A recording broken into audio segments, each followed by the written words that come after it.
For several days, a large werewolf has been scaring the residents here. You know that the werewolf has a wife, and she's the only person who can calm the monster down and help him return to his human form. You have found 3 girls. Each of them might be the werewolf's wife you're looking for. You ask his wife to approach him, but none of the girls admits she's the one you need, so you have to make your own choice.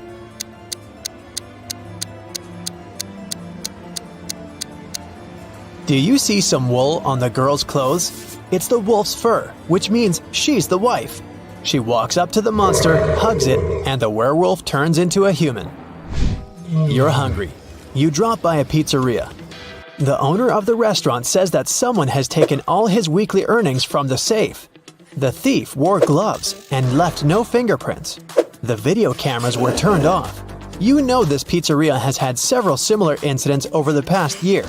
Every time, the insurance company paid the owner the entire amount that had been stolen. You're sure the owner took his own money to use the insurance again. Take a look at the office and prove that the owner is guilty.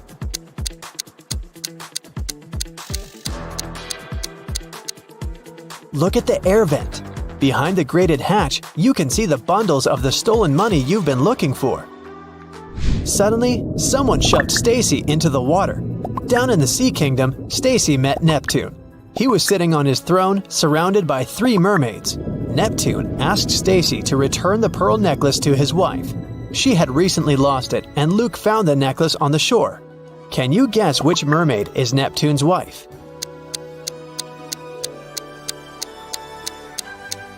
The third one. She's the only one who's wearing an engagement ring. When Stacy gave the necklace to its rightful owner, Neptune snapped his fingers. His guards brought Luke. Neptune said, "I'll let you go home safely, but you have to choose the right door." There were demons behind the first door.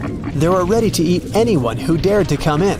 There was lava all over the floor of the room behind the second door. And finally, there was a laser beam that could cut through anything it touched behind the third door.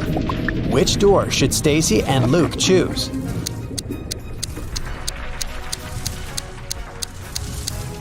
The third one.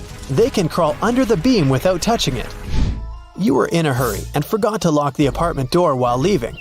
Someone got in and locked the door from the inside, and you had to use the key to open it.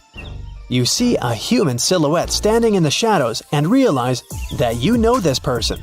Who is it?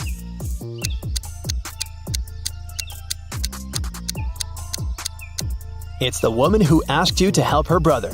She was wearing a red bracelet. The silhouette has the same accessory. "I came here to thank you in person. The door was open, but you weren't at home," the woman says. A mysterious biologist invites you to his home for dinner. He takes you down to the basement and puts 3 plates of weird items on the table. One has wild mushrooms with white gills. The second is filled with castor beans. The third has some fish brains. Which one is safe to eat?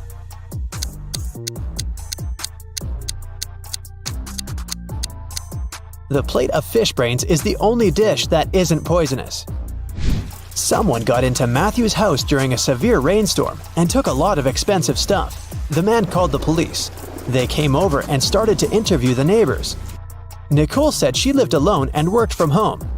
She was inside the whole day. Jerry explained he was a chef in an Italian restaurant. He came back from work only half an hour ago. Sophia told the police she hadn't left home because she was ill. Who was the intruder?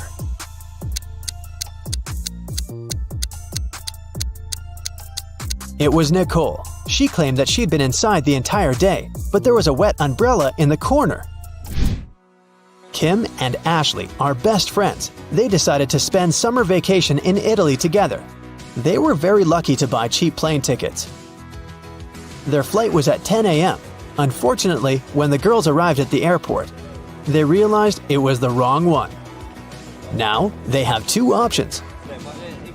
To take a high-speed train for $100 to go to the right airport, or stay here and buy tickets for a later flight for $400. What should they choose?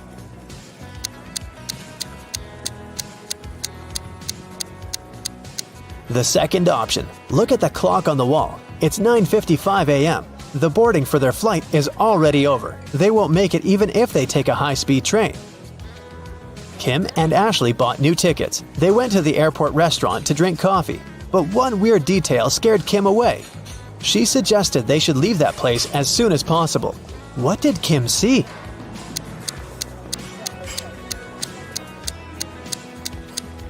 This woman over there is a zombie. Wow! How did she get through security?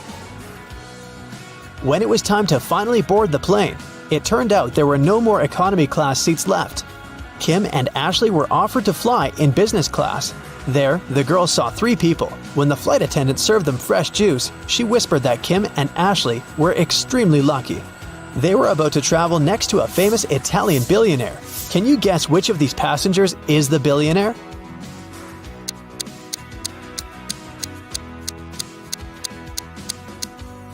This glamorous lady is a good candidate, but it's very unlikely a billionaire will wear a 100% polyester coat. This guy's business suit is very elegant, but look at his shoes. They seem quite cheap and worn out.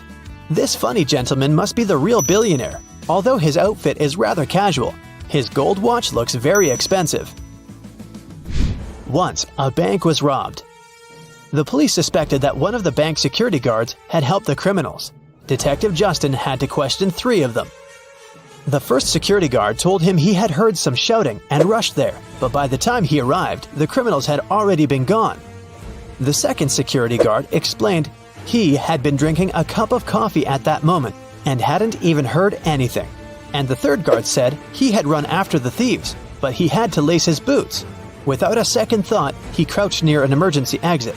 At that very moment, the door opened and hit him on the head. When he came back, the criminals had been gone. Justin immediately understood which guard was guilty. Who was it?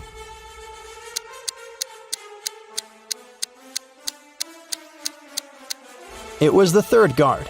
All emergency doors open outwards for safety reasons.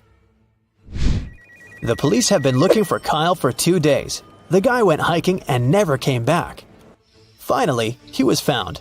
Someone had hit him on the head and left him lying in the bushes. Kyle only managed to say, "Friend," in a weak voice, and lost consciousness. The police officers had 3 suspects, all of them Kyle's friends. Zachary said he spent the last days at work getting ready for a conference. Jesse told the detective he'd sprained his ankle and had been in bed for 4 days. And Billy explained he'd been to New York for business. The man even showed the police officers his boarding pass. Who's behind the accident with Kyle?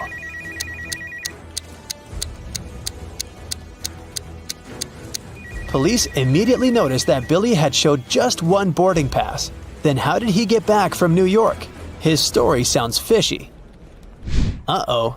Tommy was exploring old caves outside the city when he got trapped in a mysterious dungeon. There were 3 ways out, but only one of them was safe. Behind the first door, a fire was raging. Behind the second door, there was acid rain which could melt any substance within seconds. Behind the third door, there was a huge brown bear that hadn't eaten for 2 years. Which way should Tommy choose?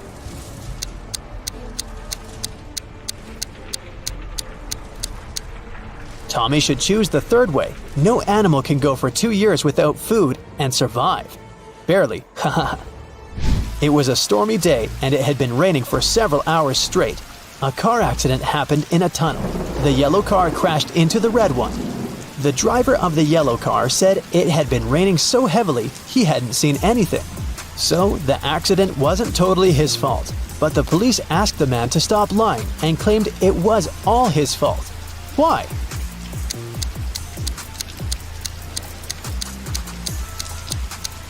The accident happened in the tunnel. It couldn't be raining there.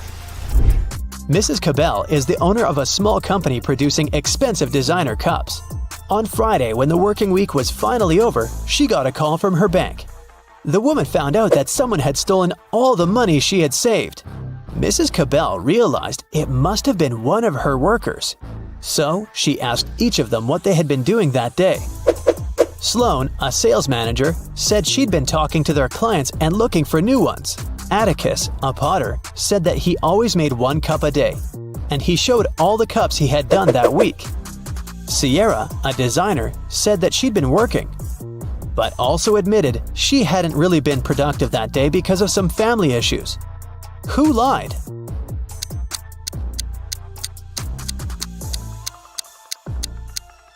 Atticus. There are 5 working days in the regular week. The man said he made 1 mug a day, but he only showed 4 mugs. It means he missed 1 day of work. Oh no! Someone broke into Monsieur Dupont's house, broke into his home office and stole some important things from his safe.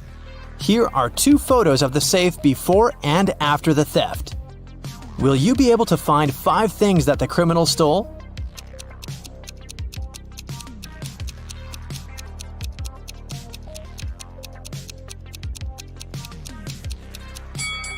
They stole a wad of cash, a ticket to Lyon, and an expensive watch, a necklace, and a gold statuette. Unfortunately for the thief, Gabriel Dupont is actually a retired detective. What a great way to remember the old days! Gabriel decides to examine the house and look for possible traces of the criminal. Do you see anything suspicious in this picture?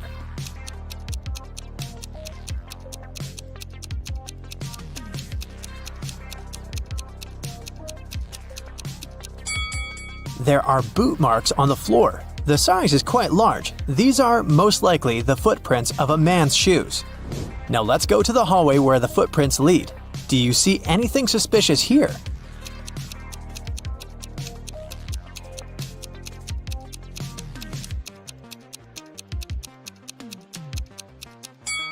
There are shards of glass on the floor. It's strange because none of the windows seem to be broken. Could the thief have shattered something that belonged to him? The criminal entered the house through the window.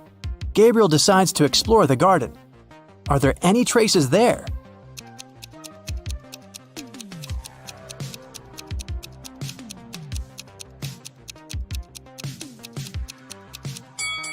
It seems the criminal dropped his hat in a hurry. Now it's time to listen to witnesses. The day before, there were 3 people in the house. Gabriel's wife, Chloe, their maid, Mary, and the gardener, Adam. Each of them claims to have seen the criminal, but their stories differ dramatically. Chloe says, "I was walking along the corridor and noticed a shadow in the garden. It was a man with long brown hair.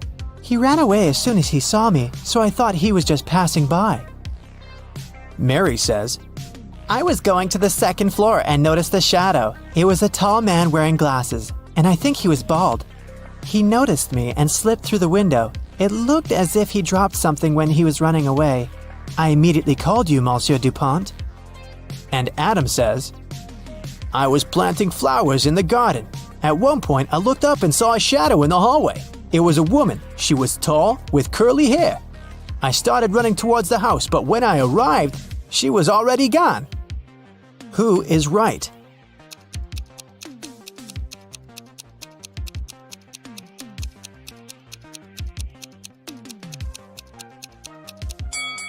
Mary. It looks like Adam just saw Chloe, and Chloe spotted Adam, but they didn't recognize each other. As for Mary, she thought that the man had been bald because he'd had a hat on.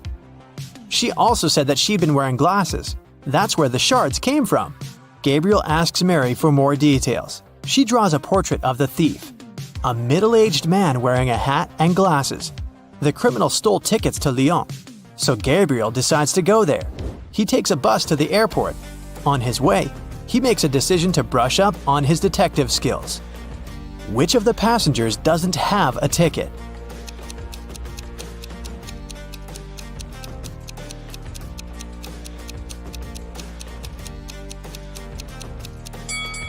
The baby in that woman's arms. Gabriel boards the plane and decides to practice again. Which of the passengers is married?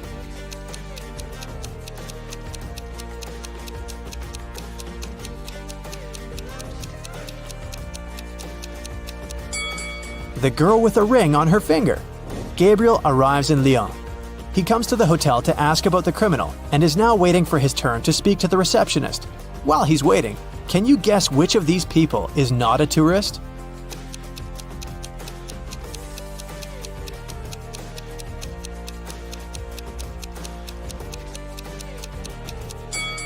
This man.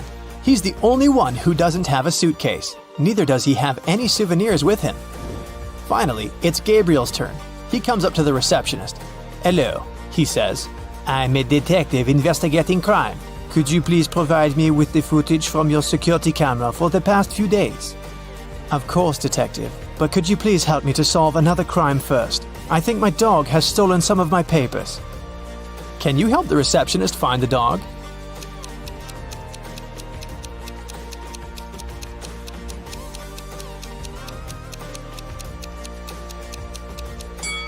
Here it is. The dog is hiding under the stairs in the hall. Gabriel has received the footage from the cameras for the last 4 days. Can you find the suspects in these photos?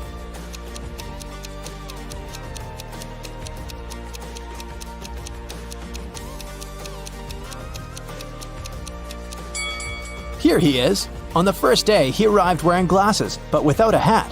But look, a couple of days later, he got a new hat and an expensive suit. "That's the man I need," Gabriel says, showing the man in the photos. "Oh, I know him," the receptionist replies. "He's usually absent at night and returns only in the morning, at around 10 o'clock. Gabriel decides to check in at that hotel and wait for the suspect to return. After taking his things to his room, he sits down to solve a few logic puzzles before going to bed. The first one is easy. Here it is. 2 fathers and 2 sons found 3 oranges and shared them. Everyone got a whole orange. How is it possible?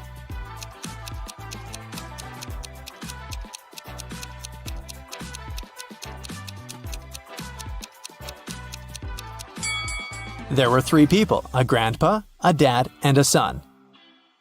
The second puzzle is harder, but Gabriel still solves it easily. Can you? A woman needs to bake 6 pies. How can she do that in 15 minutes if maximum 4 pies can be placed in a pan, and 1 pie needs to be baked for 5 minutes on each side?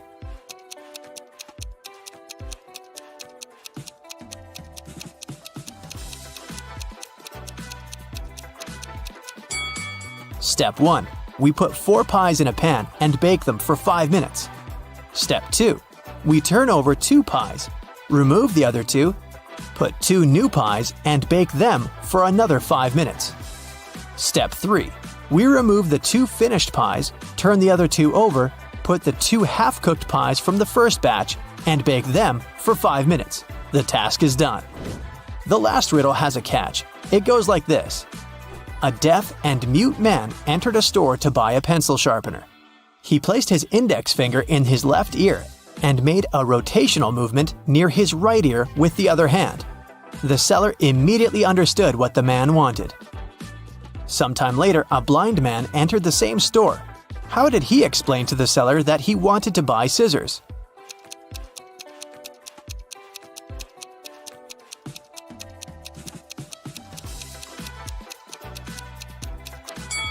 He just said it aloud. He was blind, not mute. In the morning, the detective wakes up and goes downstairs to wait for the suspect, and he indeed comes in at 10:15 a.m. It's a middle-aged man wearing glasses. He looks at his watch and says, "Oh no, I have to hurry. I'm already 15 minutes late." Gabriel immediately jumps up. "It's you! You're the thief who robbed me!" How did Gabriel understand that?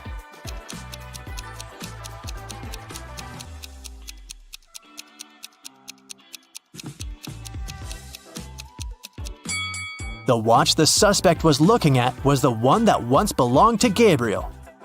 "No, wait, the man says, backing away, and then, suddenly, he dashes away. Oh no! Gabriel starts running after him, but the man has already managed to hide somewhere.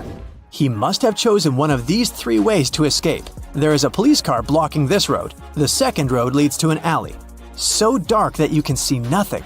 The third road is blocked by a big crowd of people. Think! Which way did the culprit choose?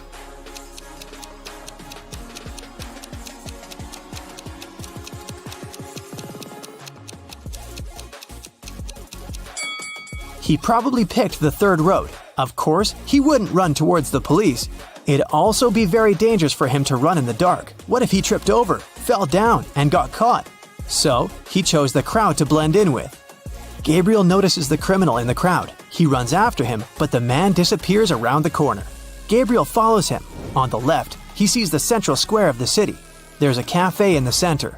On the right, he spots a road leading to the park. Which way did the criminal most likely choose?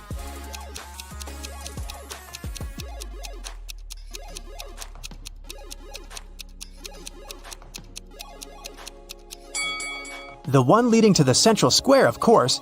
There are not so many people in the park. The culprit would look suspicious running along a deserted path. And if he took a seat in the cafe, the detective would immediately spot him. Finally, Gabriel reaches the square. While he was running, he managed to request police assistance. Now he needs to find everyone who looks like the culprit before the man escapes. Can you find 5 possible suspects?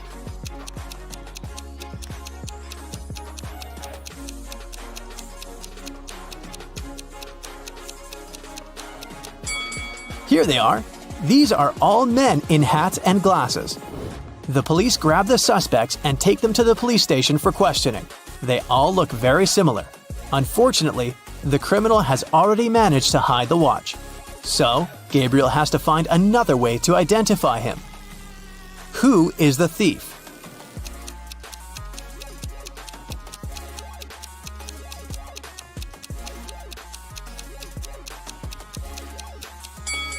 This man. He has the same wart on his nose as the thief did.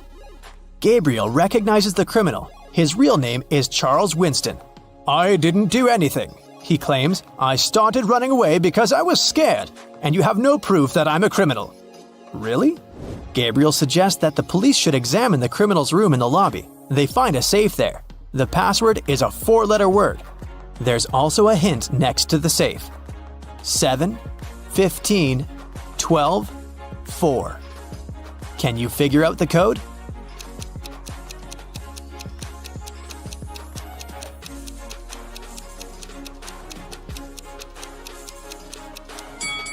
The password is gold. The numbers correspond to the ordinal numbers of these letters in the alphabet. In the safe, there's Gabriel's gold statuette. Unfortunately, this is all they find. The criminal managed to sell the rest. But what matters the most for Gabriel is that justice has prevailed. When it was finally time to board the plane, it turned out that there were no more economy class seats left. Kim and Ashley were offered to fly in business class. Oh, yes. There, the girls saw 3 people. When the flight attendant served them fresh juice, she whispered that Kim and Ashley were extremely lucky. They were about to travel next to a famous Italian billionaire. Oh. Can you guess which of these passengers is the billionaire?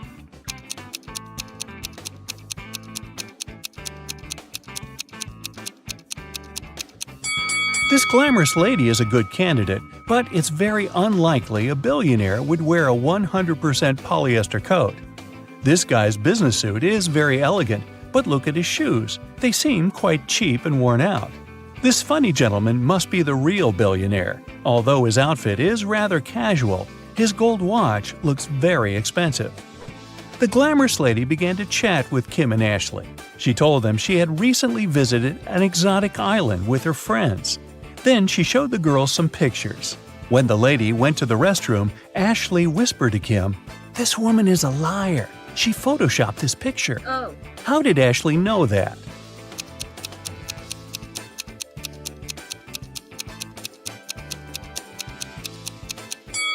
It's all about the shadows. They all look natural, except this one. People are sitting in their seats. The lights turn off. Someone is chewing popcorn. Someone is drinking soda. The movie starts. This is a horror movie. Someone screams. The ticket taker enters the hall. Several people haven't paid for their tickets. Guess who?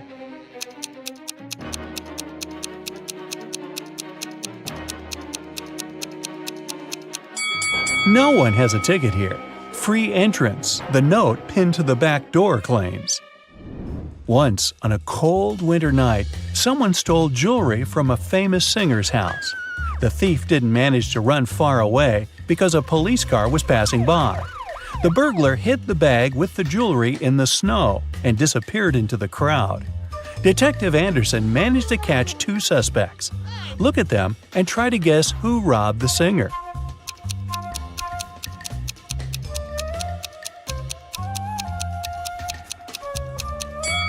If you dig snow with your bare hands, they will turn red. This man has red fingers and palms. But that woman could dig snow wearing a pair of gloves, so she could be the thief too. But she wouldn't be able to run in such high heels.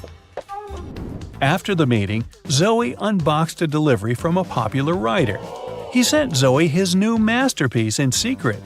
Zoe didn't say anything about this to her colleagues, but one of them was actually trying to steal the script. Can you guess who this person is?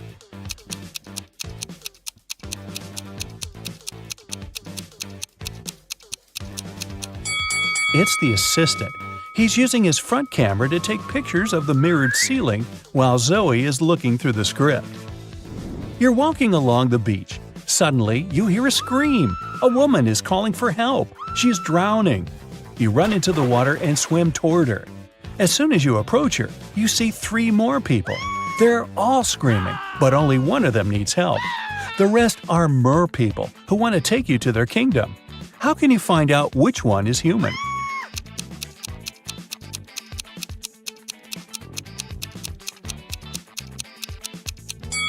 Dive under the water to see who has a fishtail. Richard likes abandoned buildings and old castles.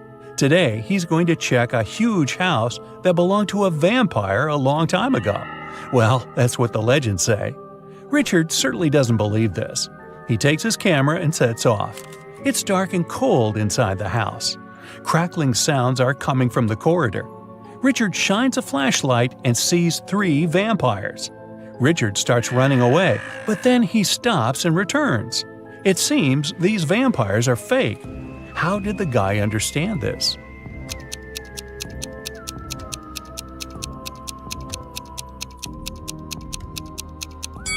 There's a mirror on the ceiling above the first vampire, and he gets reflected there. The second vampire has no fangs. The third one? Uh-oh, he seems to be real. Better run. Now, Richard wants to visit an abandoned hospital. There are rumors that werewolves live there. Richard is sure it's a myth. He's walking around dark hospital wards all night, but finds nothing. He's about to leave, but 4 men block the exit. They are howling and growling. Which of them is the real werewolf?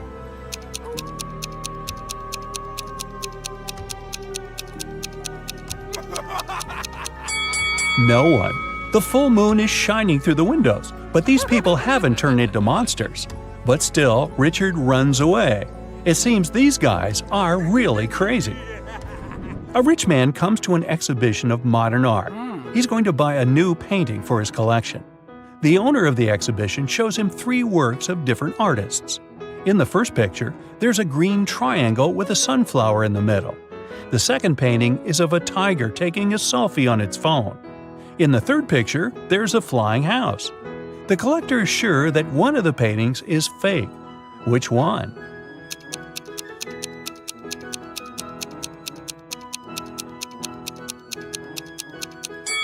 Each canvas has the artist's signature and the date when it was created. The painting with the tiger is dated 1957. There were no mobile phones and selfies at that time. This picture is fake.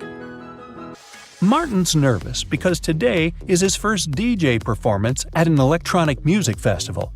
He goes on the stage. The crowd is cheering. Martin puts his headphones on and turns on the first track. Music is playing, but people aren't dancing. Why?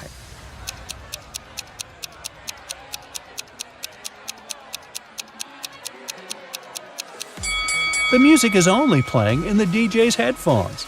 Martin hasn't connected the wire to the speakers, see? Jack is walking through an ancient, abandoned city in the desert. Treasure is hidden somewhere here. Jack checks the map and finds the right place. He starts digging. 6 hours later, exhausted, he hits something with a shovel. It's a chest.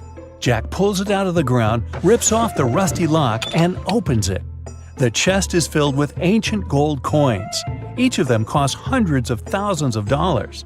Now Jack is incredibly rich. But he shouldn't be happy because all the coins are fake. Why is that?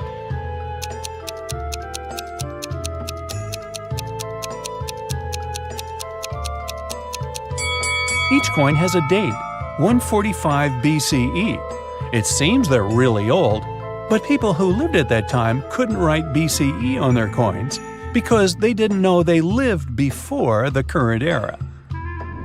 A university professor enters a lecture hall where his colleague, an elderly teacher, is giving a lecture on quantum physics. He's drawing formulas on the board, and his students are using their laptops to take notes. The professor knows that one of these students is sleeping. He starts walking around the room, stopping behind each of them in turn. Who's dreaming right now?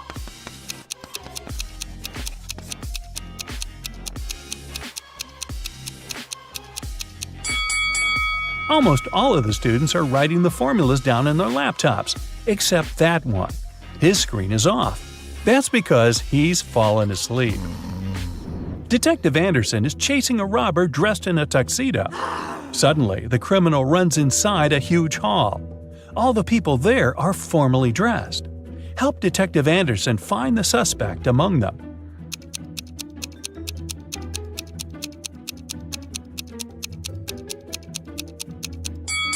Catch that guy. He's sweating because he's been running. Leo's boss yelled at the guy because he hadn't completed his weekly work plan. Now, Leo has to spend his entire weekend in the office finishing his work. The boss took Leo's magnetic card so that he couldn't leave the building. Several hours had passed. Leo feels hungry. There's no water or food in the office, but there's a fridge and cooler in the next room behind the door with a magnetic lock. On Monday, Leo gives his boss the completed report. Somehow, the guy managed to get food and water. How did he do it?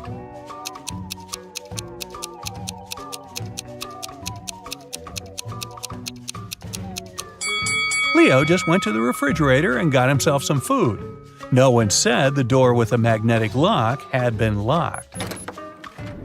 Victoria approaches her house. The light bulb turns on automatically and lights her way to the door. Victoria inserts the key and goes inside. A couple of hours later, the doorbell rings. She looks through the peephole and sees a silhouette of a man wearing a hat. Victoria is afraid to open the door, but not because it's a stranger, but because it's not a human. Why does she think that?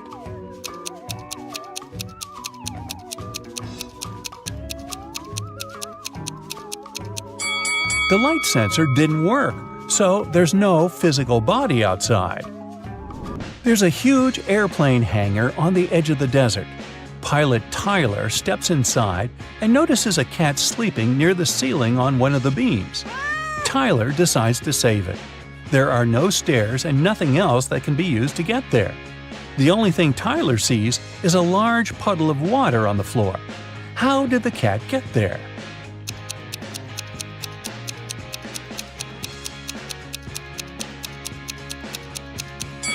There was a pyramid of ice cubes. The cat climbed to the top of it and reached the ceiling. Then the ice melted and left the puddle. Gee, I guess I won't mention my theory about the cat drinking so much water to the point of bursting, which then propels the cat up in the air and, well, let's stick with the ice cubes. Margaret, Rachel, and Diana are walking down the street, sharing their plans for the weekend. The girls look rich, but only one of them has a lot of money. Who is it?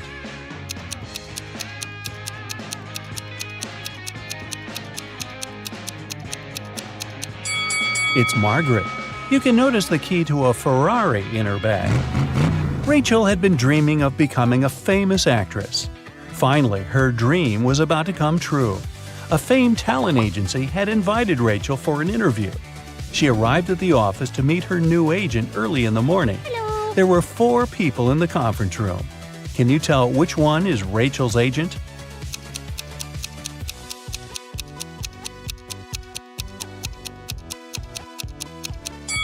This guy is the only person who doesn't have an employee badge, so he's probably a guest too. This man is wearing a classy, expensive suit, but he brought coffee for everyone. He's an assistant. This lady's mug says "World's Best Lawyer," so she's probably responsible for legal issues. And this relaxed lady over there is Rachel's agent, Zoe. Zoe offered Rachel to take a seat. Which place should Rachel choose?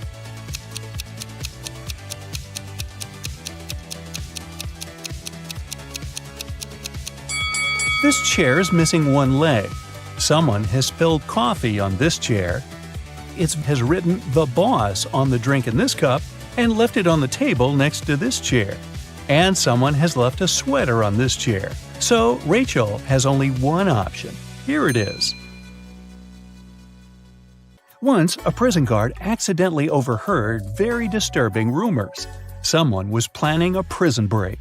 The guard watched all the footage from the surveillance cameras and discovered that two women had been behaving suspiciously. One of them was a former bodybuilder, muscular, with short hair, and covered in tattoos. The other was quiet and reserved.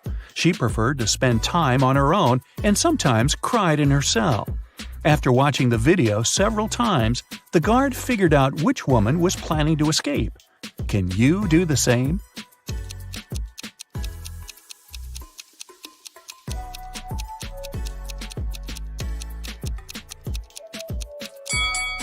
It's the second prisoner. There's a file in her bun. She can use it to get through the metal bars.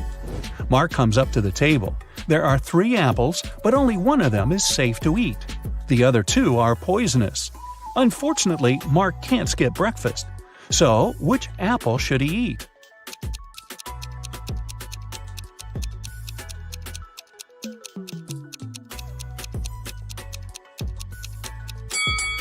Look, this apple has a caterpillar in it. It means there's no poison in the fruit and it's safe to eat. These 3 women, Jessica, Mary, and Olivia, went shopping. 2 of them are pregnant and one is just trying to steal a watermelon. Can you tell which one is hiding a watermelon?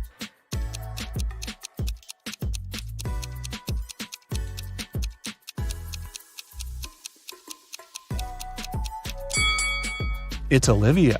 She's wearing heels. It's not the kind of shoes a pregnant woman would choose to wear. Nathan, a successful entrepreneur with a multi-million-dollar business, and his friend Jackson, a famous private detective, returned from a long-term trip abroad. They decided to stop by at Nathan's villa on the way to the city. When the men entered the house, though, they saw that everything more or less valuable had been taken away. The entire villa was a mess. "I've only been away for a month. What happened here?" exclaimed Nathan. Jackson took an apple from the dining room table and started to munch on it thoroughly. "The lock isn't broken. It means the person who took your stuff had the key." After a while, the detective asked Nathan to invite 3 people. Mia, Nathan's niece, told Jackson she hadn't visited her uncle's home. She had been having serious problems with her car for already 2 months. And the villa was too far away from the city to get there by public transport. Sarah, the maid, claimed that she had stopped by several weeks ago to bring some food and tidy up, but since then she hadn't been to the villa. Adam, the gardener, told the detective he had been on vacation and had just returned. He even offered to show his plane tickets to Jackson. The detective figured out immediately who was behind the mess. You have 8 seconds to figure it out.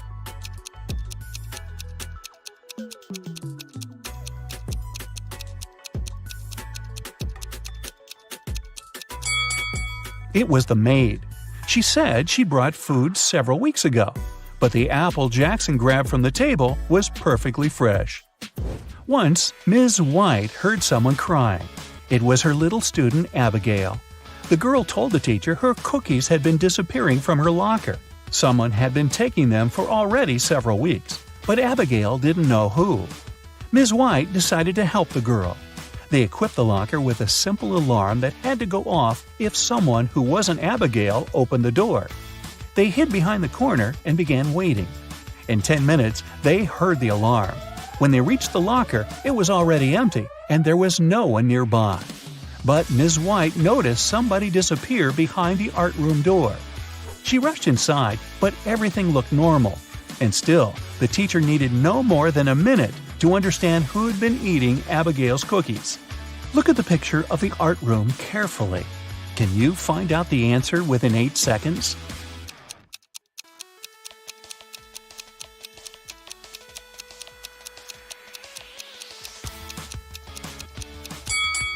It's the girl on the left. Her painting's black and white, but there are only various shades of blue on her palette.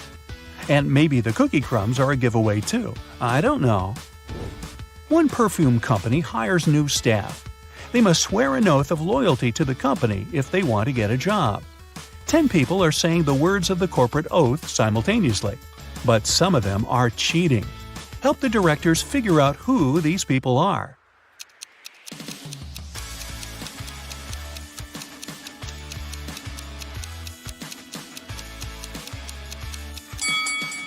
This guy keeps his fingers crossed, and the man on the left is standing with his legs crossed. They won't be loyal to the company, so the director doesn't hire them. 2 influential media moguls are having lunch at an expensive restaurant. They're discussing the merger of their companies.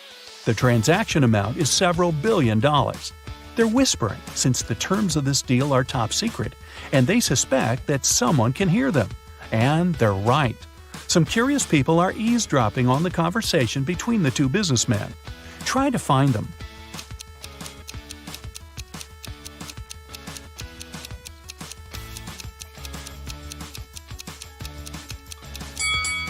The girl at the next table is reading a newspaper that is turned upside down. She's obviously trying to overhear what the billionaires are talking about.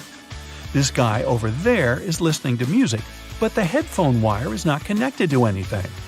Another girl is sitting at the table in the corner with a cocktail, but instead of an umbrella, there's an antenna in her glass.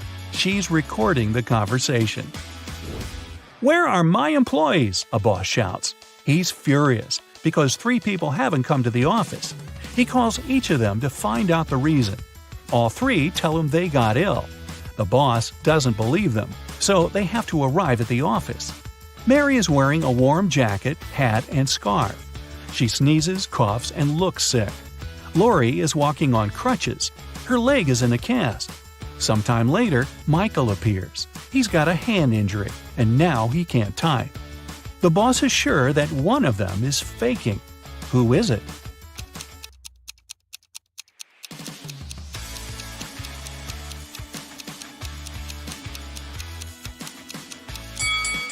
Mike's left arm is broken, but his phone is in his left pocket. He must have used his broken arm to put it there, which means he's pretending. Apparently, he just didn't want to come to work. Ice will melt if you heat it, but if you heat me, I'll become solid. What am I?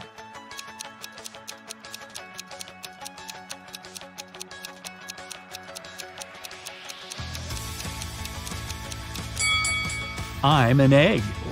You buy this thing to eat, but you never eat it. What is it?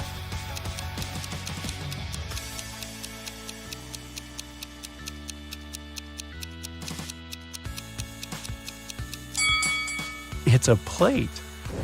Mia was going back home one evening. It was 11 p.m., and she had to cross a small dark park in front of her house. Suddenly, she heard footsteps behind.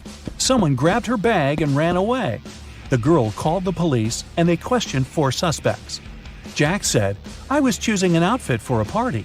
Camilla was getting ready for her final exam at home. Andrew told the police he had been watching birds in the park. Nora was at her yoga class. After the interview, the police understood who was behind the robbery. Can you?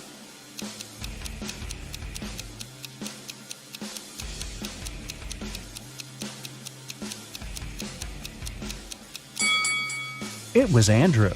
At 11 p.m., it's too dark to see birds.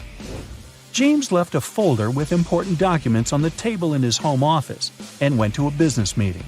When he returned, he found out that the documents had disappeared. James had 3 suspects. His brother said, "I've been swimming in the pool since you left. I haven't seen or heard anything." The cook replied, "Tomorrow we're having a party. I've been preparing the food." The security guard told James, "I've been outside all this time, checking the garden for mice." Who knows where the documents are?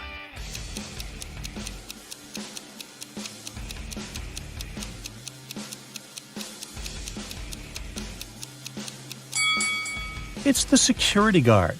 His job description doesn't include pest control. An accident happened at a busy crossroads in a small town. A driver who caused the crash left in a hurry. Luckily, several witnesses managed to describe the car. A police officer headed to the suspect's house. There, he saw a car that looked exactly like the one from the description, but its owner claimed that he had spent all day at home. The police officer knew the suspect was lying in no time. How?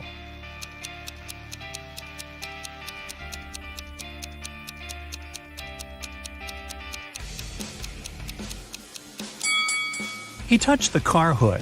It was still hot from the engine that had worked not so long ago. You're walking along a railroad track.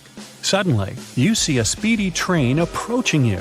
Instead of getting off the track immediately, you run toward the train. Why do you risk your life this way?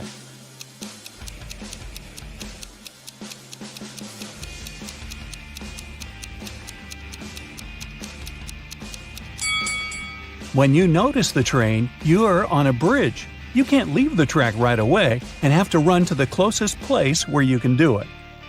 Nancy and Mike were going to the Carnival of Riddles, which was scheduled to be in their town during the weekend. It was a very popular carnival that was traveling the country, and everybody was so excited. So, when they arrived, they saw a very long line, and it seemed like they had to wait for many hours to be able to get in. But the ticket salesman left his booth and walked in front of the crowd. He said that he was going to give a riddle to everyone. Since this was the Carnival of Riddles, those who could answer correctly would be able to get inside earlier than others. The riddle was this: I am the beginning of eternity. I am the end of time and space. I am the start of every end. I am the end of every place. What am I?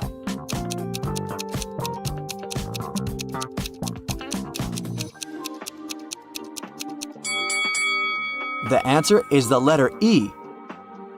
Nancy and Mike were so happy that they knew the answer and didn't have to wait to get in. But even though they were able to move in front of the line, they still had to pay for the tickets. But they were so expensive. The salesman offered them another riddle. If they could answer it, he would give them a 50% discount. I have an X number of candy apples. If I count them by threes, the remainder is 2. If I count them by fives, the remainder is 3. If I count them by sevens, the remainder is 2. How many candy apples do I have? Mike was kind of a genius, so he knew the answer immediately. Do you?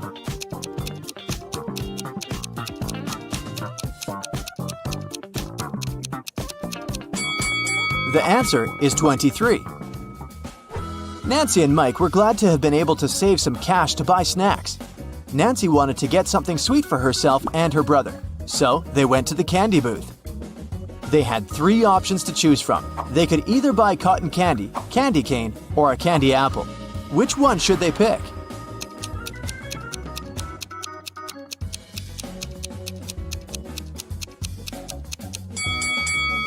Take a closer look at the cotton candy.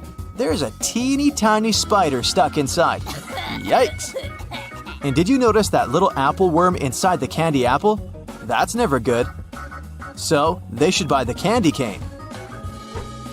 Before leaving the candy booth, Mike wanted to get a gumball too. However, when he inserted his coin into the gumball vending machine, he realized that something was strange. Hey! Do you see it too?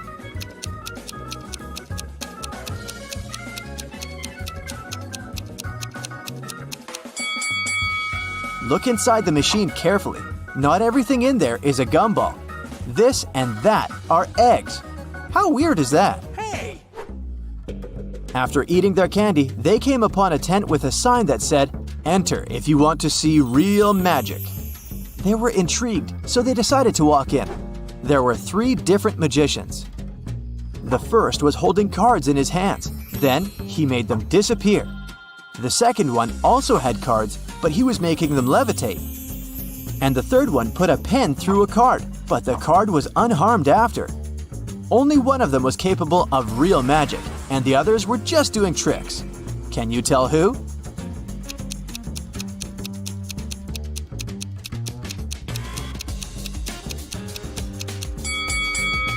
Take a closer look at the first magician's sleeves.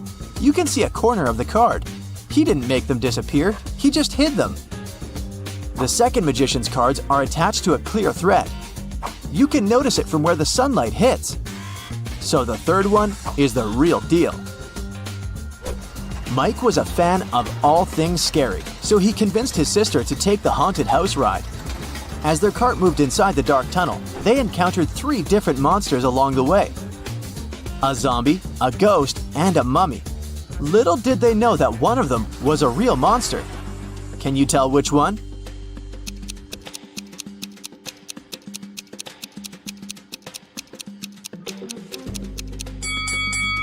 Take a look at the zombie. Its makeup is kind of melting, which means that it must be an actor. As for the mummy, look at his ankle. His skin slightly shows under all that mummy gauze. So he must be a dressed-up actor as well. That makes the ghost the real monster. So creepy. Nancy didn't enjoy the haunted house ride. She wanted her next ride to be something relaxing, so she chose the carousel. Mike decided to skip this one to explore the carnival more. They agreed to meet later. When Nancy arrived at the carousel, she saw that all the horse seats were taken, except 3. But only one of them looked safe to sit on. Which one is that?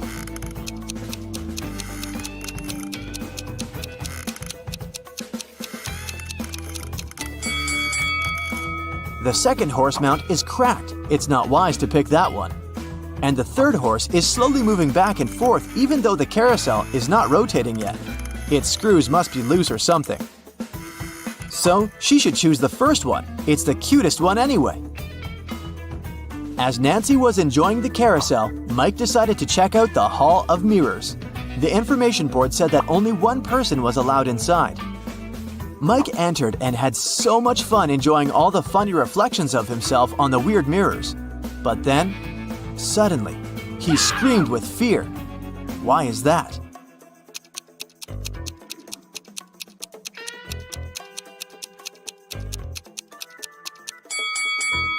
Take a closer look at the mirror reflections. One of them doesn't belong to Mike, so he is apparently not the only one inside, even though the sign said he would be.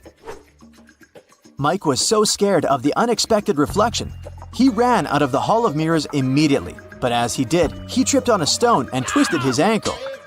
So he decided to visit the first aid tent to get some ice. When he walked in, he saw that the nurse was in panic and in no condition to help him out because there were 3 pregnant women sitting in front of her, all claiming they were going to give birth now. However, Mike noticed that one of them was lying and faking her pregnancy. Can you tell who?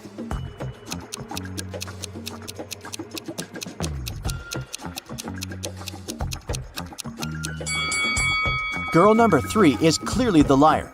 Take a look at the ultrasound picture in her hand. It has the first girl's name on it. She must have stolen it from her, so she's only pretending to be pregnant.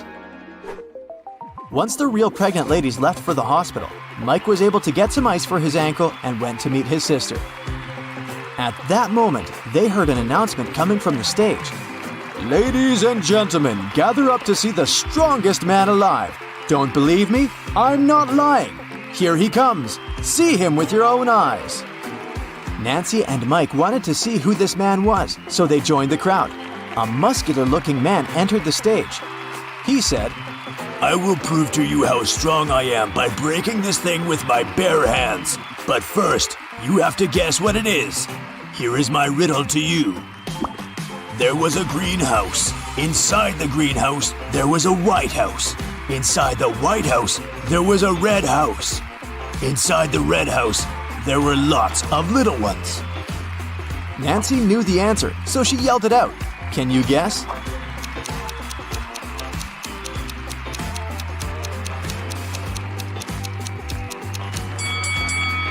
It's a watermelon, and the strongman was able to break it with his bare hands indeed. So cool! Nancy and Mike were tired, so they decided to call it a day and go home. But before that, they wanted to get a souvenir from the carnival. They picked a beautiful fridge magnet. When they paid for it, the gift shop salesman put 3 cups upside down on the table and placed their money under one of them. He said he would give their money back and the magnet for free if they could guess which cup had their money after he performed his trick. Watch carefully. Nancy knew where the money was immediately. How about you?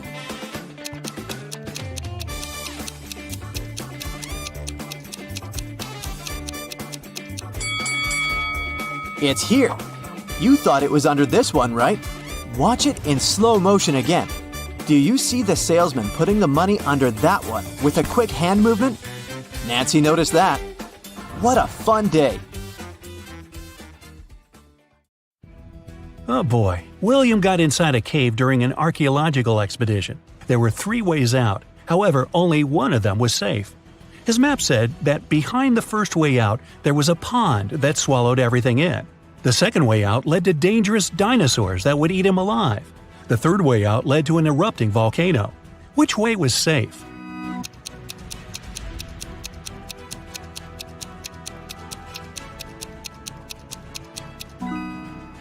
The second one, because the dinosaurs went extinct many years ago.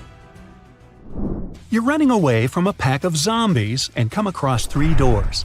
Behind the first one, there's raging fire. Behind the second one, there's a lake of water. Behind the third one, there's a venomous snake. Which way would you choose?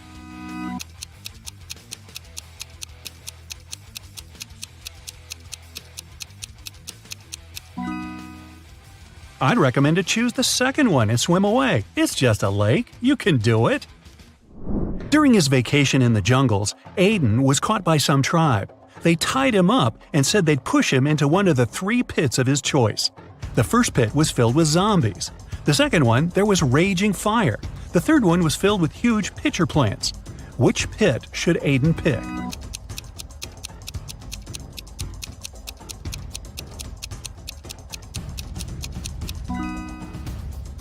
He should choose the third one. The pitcher plants only eat insects. They're not dangerous for people. Aston reported that someone had robbed his house. Detective Callum arrived and asked Aston to tell him what happened. He said that he walked into his room and saw someone getting out of his window. They must have heard him walking inside the house. Then he checked his desk and found that his money had been stolen. Detective Callum asked if Aston had touched anything else, and the man said he hadn't. Detective Callum closed the case and refused to proceed. Can you guess why?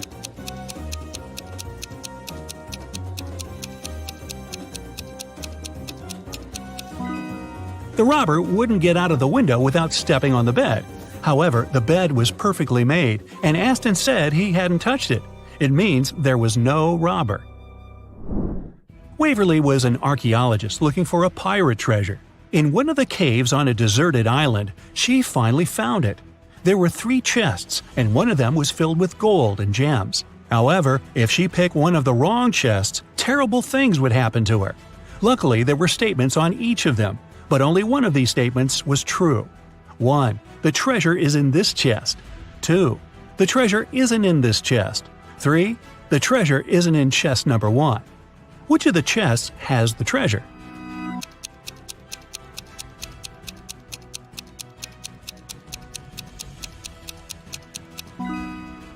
Let's solve it step by step. If the first statement is true, then the treasure must be in the first chest, and the other statements must be false. In this case, the second statement is also correct, so that was a wrong guess. If the second statement is true, then the treasure isn't in the first chest. The treasure isn't in the second chest either, just like it says. Then it must be in the third one. However, this makes the third statement correct too, although it shouldn't be. If the third statement is true, then from the first statement that is wrong, you can conclude that there's no treasure in the first chest.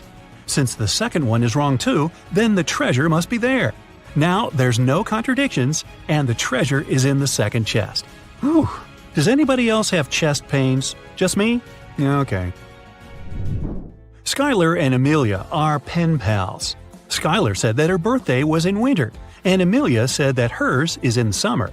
However, a couple of months later, they both had their birthday on the same day. Still, none of them lied. How is it possible?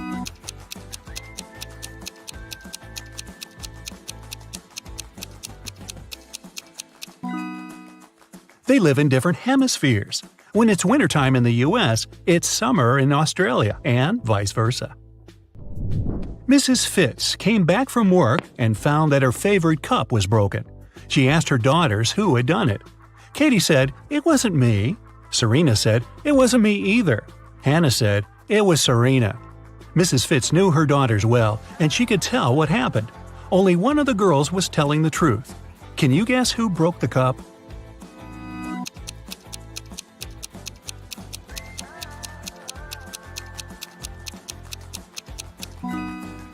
If Katie tells the truth, then firstly, it wasn't her who broke the cup. Secondly, the other two girls are lying. Serena is lying, so you can conclude it was her. But then Hannah is right, and that's a contradiction. Let's say Hannah is right. Then it was Serena who broke the cup, and Serena is lying. But then Katie is telling the truth too when she says it wasn't her. So Serena is telling the truth. She says it wasn't her, so you can trust her. And Katie and Hannah are lying. Katie says it wasn't her, so it was her. And Hannah says it's Serena, which is a lie. So Serena is the honest girl, and Katie is the guilty one. Hannah is just a liar.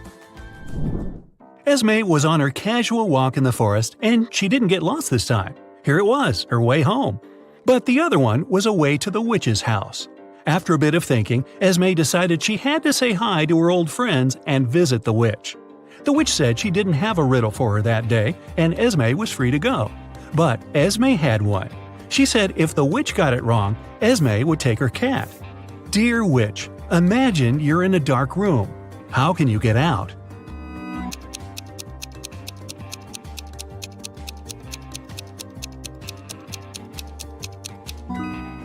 She mustn't imagine that. Spoiler, the witch got it and kept the cat. Next time, Esme. A police officer was walking in a neighborhood and stopped one gentleman. He asked him what the man was doing, and he said that he had just left his house to go to the grocery store. However, the officer didn't believe him and arrested the man. Why?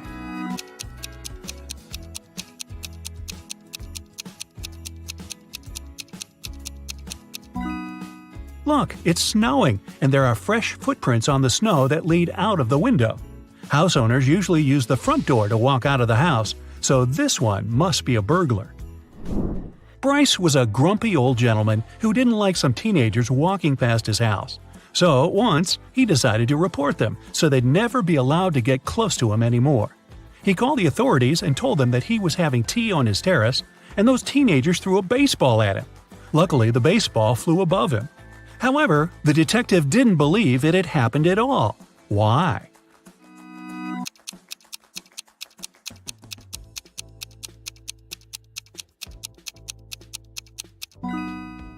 Take a look at the terrace. It's all made of glass. Bryce's place is right next to a window. If the baseball had flown right above him, as he said, it would have broken the glass. Thomas was collecting action figures. Some of them he got from his grandfather. They were super rare, and his collection of more than 500 figures was worth about $1 million. One day he came home from vacation and found out that his collection was stolen. Detective Callum was up for the case. There were 3 suspects, all of them were Thomas's neighbors. He said that the collection of action figures had been stolen and asked what they had been doing during the holidays. Sydney said that she was in the neighborhood. She was working but had nothing to do with the figures. Mateo said that his grandma is staying with him, so he's always with her, and he couldn't find any room for 500 action figures at his place. Gideon said that he wasn't even in the neighborhood and had just come back himself. Who stole the collection?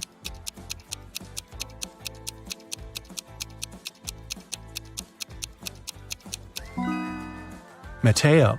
No one mentioned how many figures there were in the collection, but he knew somehow. Samantha, a rich woman, found out that someone had stolen the money from her wallet. There were 3 people in the house: Malcolm, a cleaning man, Grace, a gardener, and Sebastian, a boy who walks her dog. She reported the case. The police took the fingerprints but only found those of Samantha herself. Still, they had the main suspect. Who was it?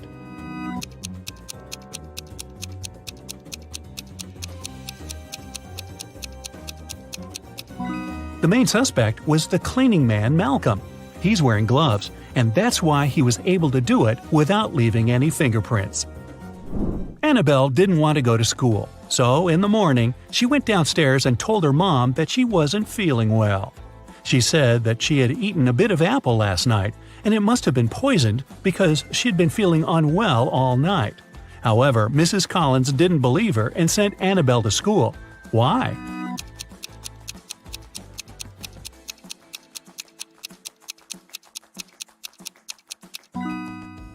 There's just one bite on the apple, and it's a fresh one.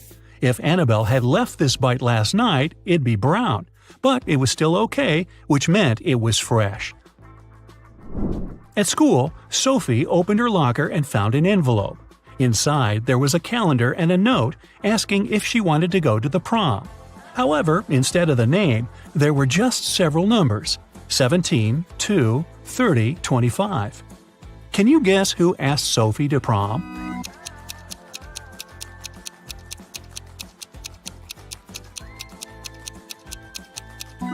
The calendar is the key. You just have to find all the numbers and see what name the first letters of the respective months give you. So 17 is circled in August, so it's A. Number 2 is in December, which gives us D. Number 30 is in April, so A again. And finally, number 25 is May 25, so it's May. Seems like the guy's name is Adam. Too bad there are 13 Adams at her school. Elsie walked into a party store to buy something. She learned that 1 costs $1, 17 costs $2, and 103 costs $3. She needed 22. What do you think she's buying, and how much should she pay?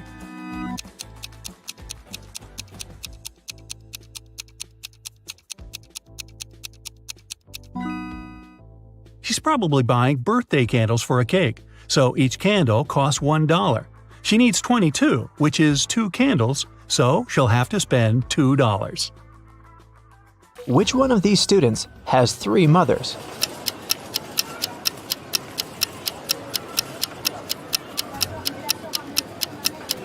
It must be this guy right here, the one with the 3 sandwiches. The guy with 3 glasses got them from the cafeteria. He must be very thirsty, but it's not a sign of 3 mothers. But this one definitely brought sandwiches from home, so I bet it's him. Let me know if you disagree. Let's move on. One of the girls has a pet at home. Can you guess which one?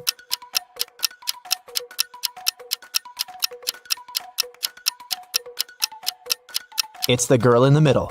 Look, her hands and arms are scratched. She must be living with a cat. Okay, look at these 3 people. Who is a vampire?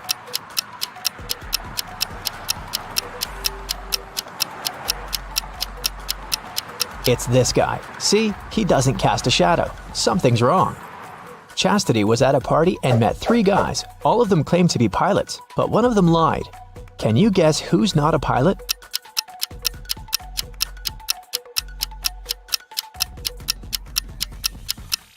Pilots must have perfect eyesight. This guy is wearing glasses, so he's not a real pilot.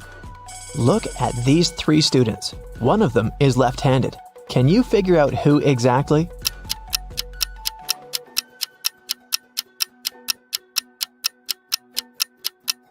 It must be this girl. The outer side of her left hand has some ink stains. It happens when she writes. Since we write from left to right, her arm covers everything she's just written. 3 best friends met for a coffee in the evening. Can you tell which one of them has a pet?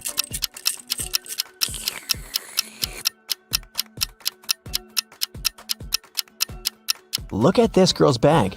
There's dog food in there, so she probably has a dog at home waiting for her.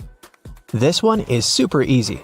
3 sisters came to visit their parents. One of them got engaged while she was away. Can you tell which one?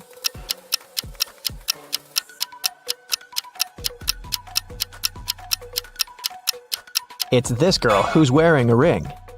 3 men came to a job interview. The company didn't want to hire fathers because they needed full commitment for the first year.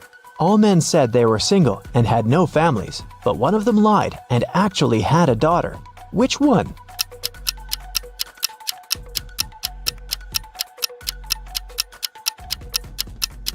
It's this guy here. Why would he wear a pink scrunchie on his wrist if he wasn't making his daughter's hair right before the interview? Okay, now let's go and look at people's houses. Here are the bathrooms of Daryl and Tiberius. Which one of them has a girlfriend?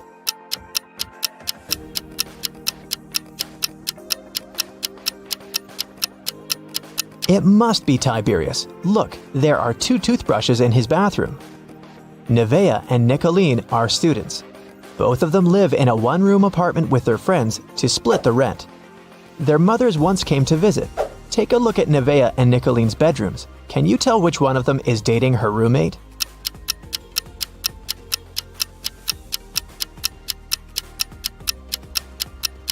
It must be Nevaeh. In Nicoline's bedroom, there are 2 single beds, and in Nevaeh's bedroom, there's just one big bed. Look at these 3 friends. One of them isn't really a human, but which one?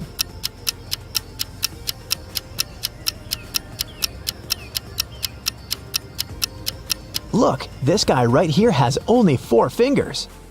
Perfect, we trained you well. Now let's solve some cases. The city bank was robbed, and Detective Callum was on the case. After a long investigation, the police managed to track the robber and found the money hidden in the nearest desert in a cactus bush. They couldn't see the robber's face, but there were 3 suspects. Take a look at the people. Who is guilty?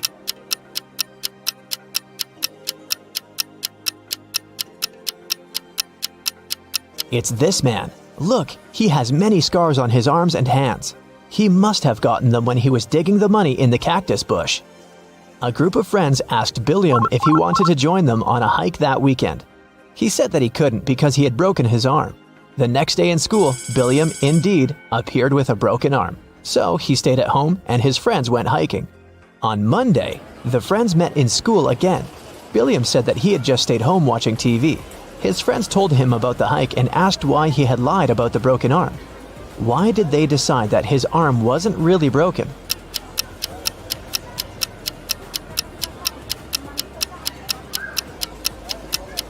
Last week, Billiam's right arm was broken.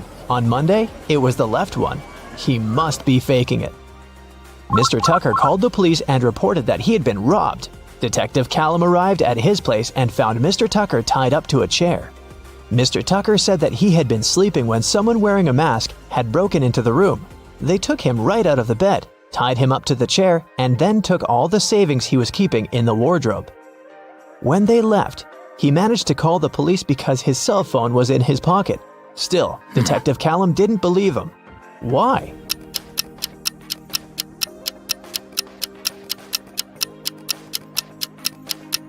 Mr. Tucker said that he had been taken right out of bed, but the bed was perfectly made. I doubt that a robber would care enough to make Mr. Tucker's bed on their way out. Detective Callum was spending the winter holidays at a ski resort with his friends. In the morning, they were going to go skiing on the fresh snow that had fallen at night when a local police officer called him and asked him to come to a hotel nearby to solve a case. So, Detective Callum had to go. Someone robbed the cashier's desk and there were 3 suspects. Questley said that she was in her room all night sleeping. Egbert said that he was out partying in a different hotel and had just come back around an hour ago. Fenton said that he had been binge-watching a show all night but hadn't stolen anything. Who is guilty?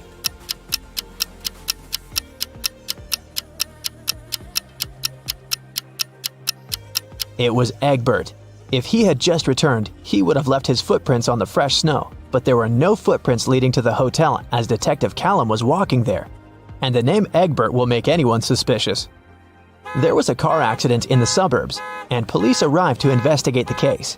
The driver went into a cliff right where the road was taking a dangerous turn. The car turned around, and he was pushed out of it and got stuck nearby. He had his cell phone on him, so he was able to make a call. A police officer helped the driver out and asked him to show what was in the trunk. The driver gladly opened it with his keys. In the trunk, there was his suitcase, some instruments, and a spare tire. The police officer said that the accident had been staged. Why?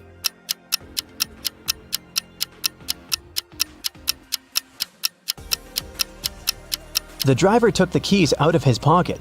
If it had been a real accident, the keys would have remained in the car. Mr. Grayson called the police and said that she had been robbed. Detective Callum arrived for the investigation. Here's what she said. It was almost midnight. I was in my room upstairs painting. Suddenly, the power went out. There was no light or electricity, and I could only see the streetlights outside. Then, the stationary phone rang. I was scared, so I didn't pick it up. I stayed upstairs, and in about 10 minutes, the light came back. I just went to sleep, and now, in the morning, I found out that someone stole my grandma's diamond ring. Detective Callum didn't believe her. Why?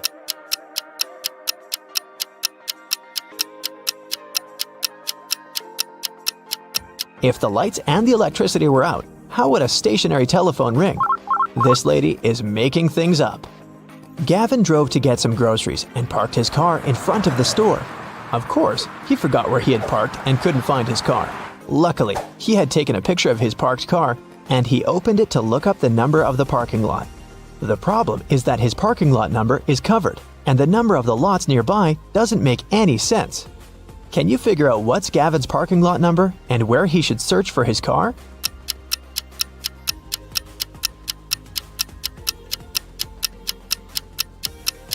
The numbers are just turned upside down in the photo. The numbers are 86 through 91, and his car is parked in 87. Now I have a short logo quiz for you. I'll show you a logo and you have to tell the company. Here's the first one. Do you recognize it?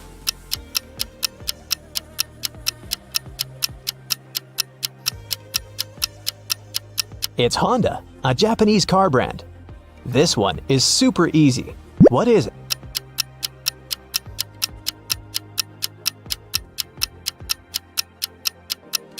This is Pepsi, of course. What about this cute crocodile? Does it ring a bell?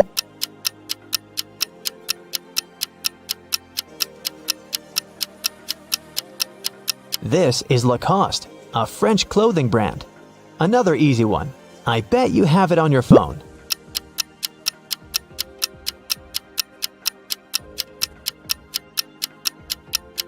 Yes, of course. That's Spotify. What about this one?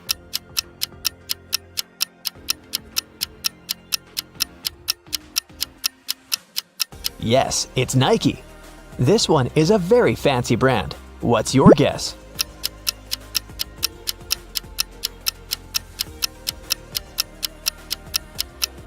That's Louis Vuitton. Okay, another one for you. It's harder, but you've got this. What's your call?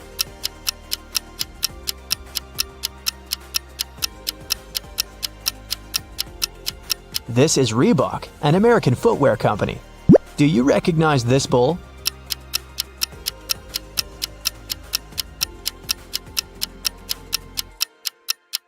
Is a Lamborghini logo. This is a painfully familiar yellow rectangle. Where is it from?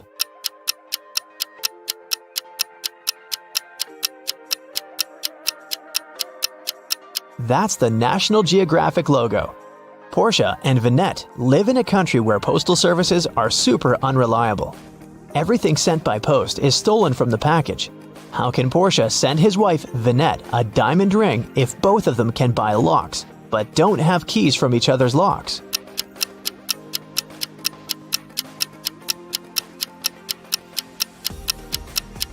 Portia can lock the box with the ring and send it to Vinette. When she receives the box, she should lock the box with her lock and send it back to him. When he receives it, he can open his lock and remove it, and send the box back to Vinette with her lock only, so that she can open it once she gets it again. There is a box filled with balls of different colors. 5 red ones, 8 blue ones, and 11 purple ones. Ninja has to pick out balls blindfolded until he's sure that he has at least 2 balls of the same color. What's the minimum number of balls Ninja should take out to be sure of that?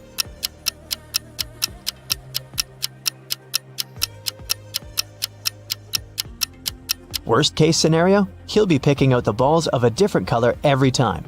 There are 3 colors, so if he picks out 3, they might all be different. But if he picks out 4, then the additional one for sure will match one of the existing colors. So, Ninja should pick 4. Blue ocean, golden sand, green palm trees, fresh fruit. This place is like a paradise. It's good that Luke finally went on vacation. He's sunbathing, drinking cocktails, and enjoying life. Such a perfect day. Maybe too perfect. Luke's smile disappears. Nothing is real. 2 signs indicate that Luke is dreaming right now. What are these signs?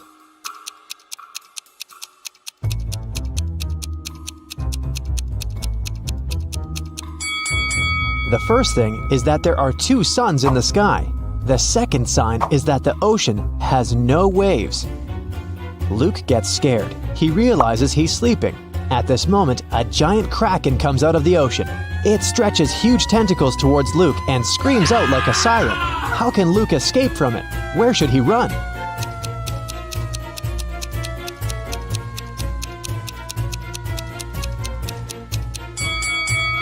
There's no need to run anywhere. This is a dream, and the Kraken can help Luke wake up.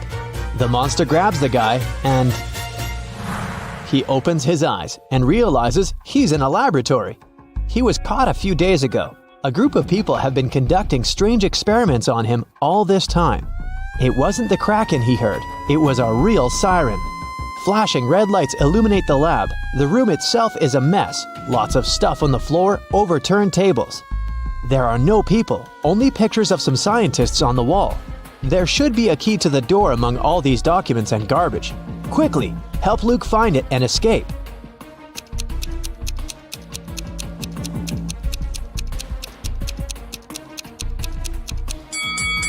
And the key is hidden. Not here. It's not needed. The door isn't locked. See? Luke is about to leave the lab. But wait, what does he need to take with him? Look around the room. He can only take one item.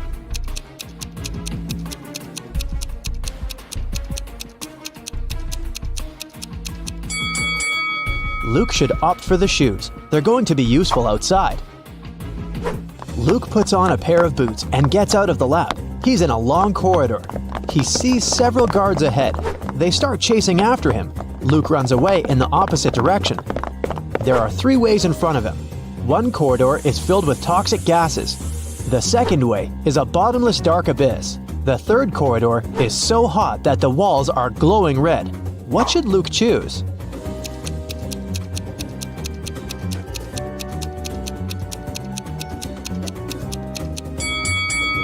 The second hall with a chasm.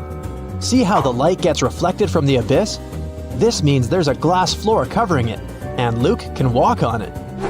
Luke runs through the second hall and finds himself trapped. Several guards are standing there and everyone is looking at him. It seems like there's no chance of getting out, but wait a minute, the guards are not dangerous. Why?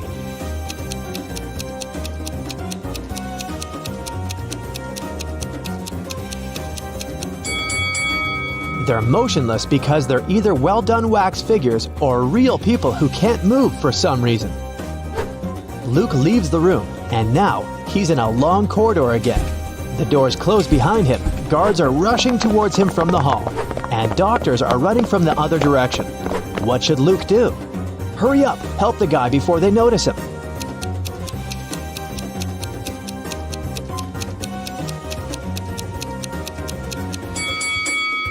Do you see a laundry basket? There are white coats there.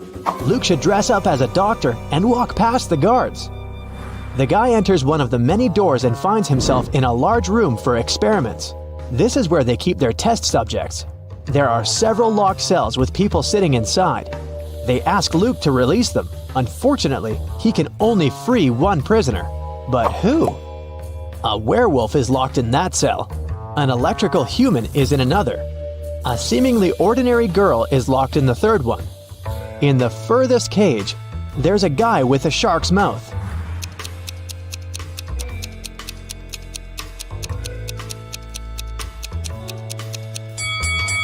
Luke should save the girl. Come on, all the other prisoners are scary monsters. Did you expect a trick? Sometimes the simplest answer is the right one. Luke opens the cell. The girl's name is Jessie, but she doesn't want to go with Luke. She doesn't believe him. Why?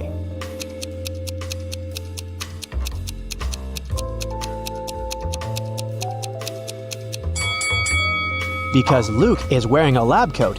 He explains to Jessie that he put on these clothes to remain unnoticed. He's as much of a prisoner here as she is. Jessie finally believes him. Together, they escape from the lab, but the guards and scientists notice them. Our heroes are trapped. There are 3 rooms in front of them. An electrical current is running non-stop through the first one. 3 ferocious lions are in the second room. There's a fire raging in the third one. How should Luke and Jessie escape?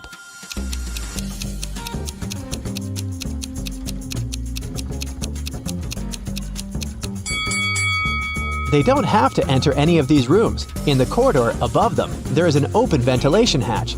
These guys should help each other get in there. They crawl through the vent for a few minutes. Finally, they reach the elevators.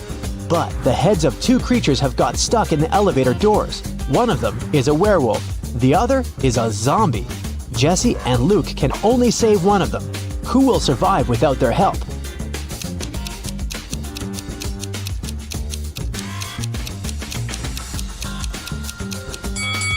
The guys save the werewolf because the zombie is no longer alive anyway.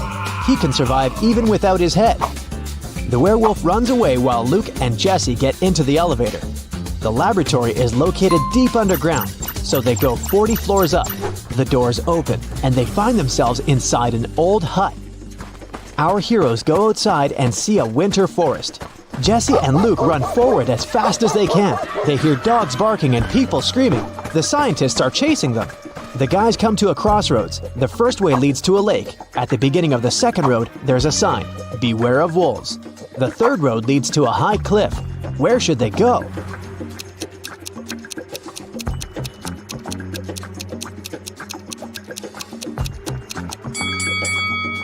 It's winter now, so the lake is frozen. Luke and Jesse run across the lake and find themselves in a clearing. Two guys are standing there. Both of them seem normal. They ask Luke and Jesse if they can come along. Luke feels that one of the guys is not who he claims to be. How can he figure out which one it is?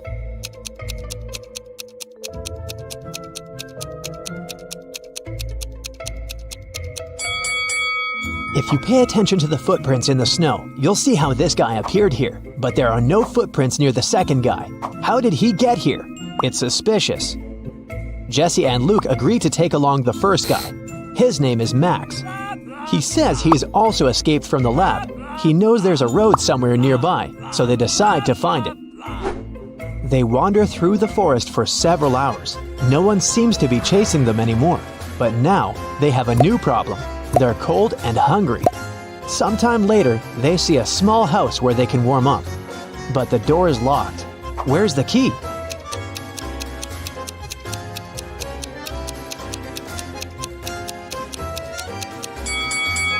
See this scarecrow next to the forest?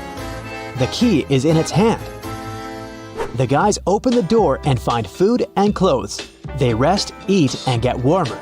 Soon, they're ready to set off. There's an old car in the backyard. There's even some gasoline in its tank. But when Luke is driving it out of the yard, the car runs over a nail. The tire is punctured. Now they have to walk again. It's getting darker and colder. Despite warm clothes, our guys start freezing. How can our heroes keep warm?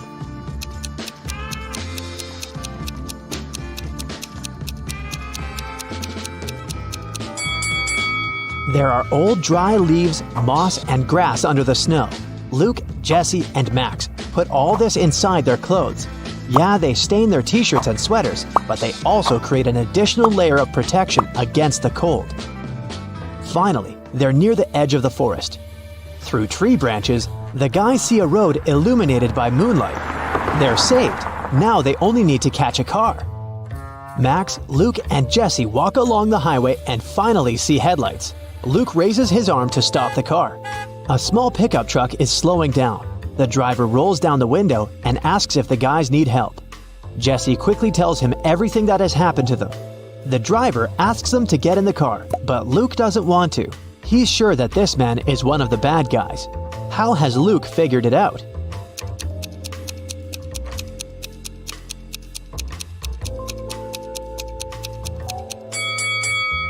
When Luke woke up in the lab, he paid attention to the pictures of the scientists on the wall. This driver is one of them. The guys run back into the forest where they come across a pack of wolves. The hungry animals surround our heroes. One of the wolves is about to attack, but a loud howl scares it, and it runs away. A monster covered with fur comes out of the bushes. Max screams and is about to run away, but Jesse and Luke look calm. Why?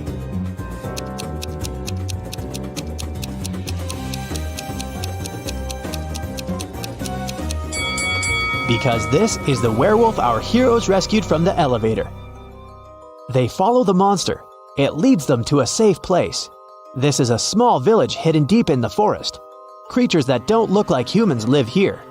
Werewolves, bird people, merfolk, and humanoid trees. They used to be people, but the scientists changed the structure of their DNA. Now these creatures are going to destroy the laboratory to take revenge. While Luke, Jesse, and Max are resting, you have time to check your score and find out how useful you've been in this adventure. Mr. Wilson's company was having lots of financial problems. One day, the man called the police. He said someone had broken into his office. "They stole my safe with all the money I had." The police officers who came to investigate asked the man why he was sure it was they. "Well, my safe was too heavy for one person to carry it." The police instantly realized Mr. Wilson was lying. How?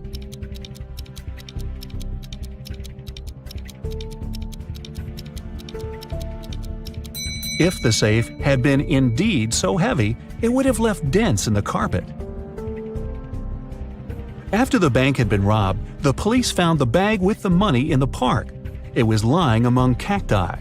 The police officers arrested 3 suspects. It didn't take long to figure out who the bank robber was. Do you know who it is?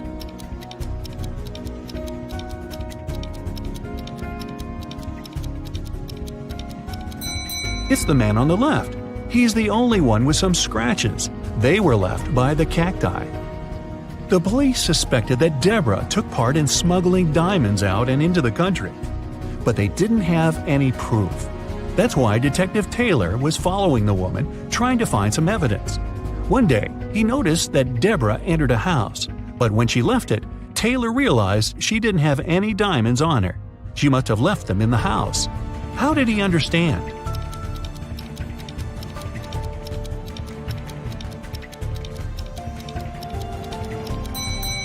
Deborah was wearing boots with removable heels. The diamonds were hidden there. Look at this picture carefully and try to figure out who the guy's mom is.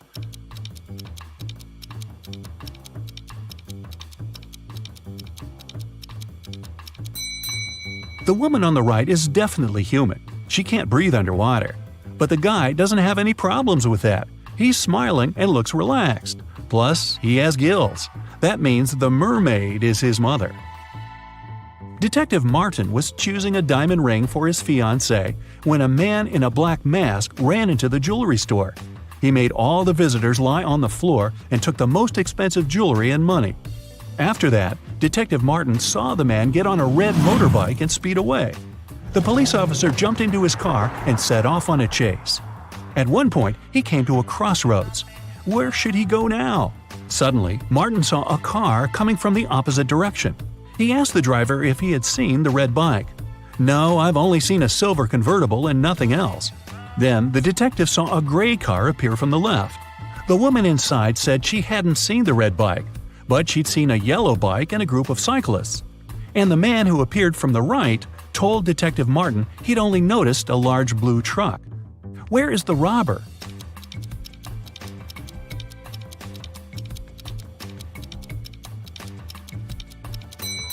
The motorbike can only be inside the blue truck. A unique diamond was exhibited in a famous museum. It was guarded at all times, and only small groups of 10 people were allowed to enter the room. After one of such groups had left, an alarm went off. The guards ran into the room and found there a young man. They searched him. There were just several bills, a lighter, a bottle with soda, a camera, and a cell phone in his bag. The guards had to let the man go. But the next morning, it was announced that the diamond had been stolen. How did it happen?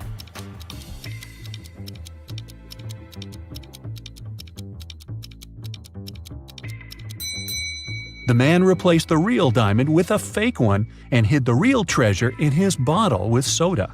Mr. Raymond Lopez, a rich businessman, urgently needed his assistant. But the guy was on vacation in the countryside. It was Wednesday when Mr. Lopez sent him a letter asking the man to come to the city as soon as he could. Now it's already Sunday and no assistant in sight. Raymond decided to go and check on the guy. When he arrived, he found out that his assistant was okay and packing his stuff. "Oh, Mr. Lopez, I received your letter just yesterday. I was going to leave in a half an hour," he exclaimed. "You're fired. I don't need people I can't trust. You just wanted to have a longer vacation, that's all." Why did Mr. Lopez think so?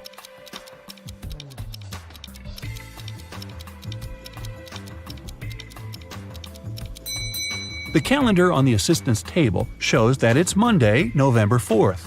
But there's no mail delivery on Sundays. The guy is lying. Someone robbed a bank in a large city.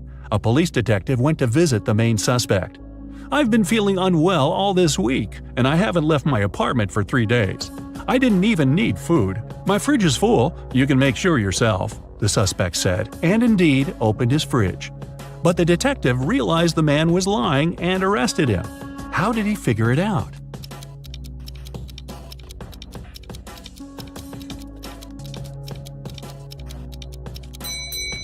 First of all, the bread on the table looks fresh. Plus, if the man had been staying inside for 3 days already, his fridge wouldn't be that full. An art expert paid big money at an auction for a painting that didn't cost anything. He knew about this fact. He was also an honest man and didn't have any criminal intentions. Why did he buy this picture?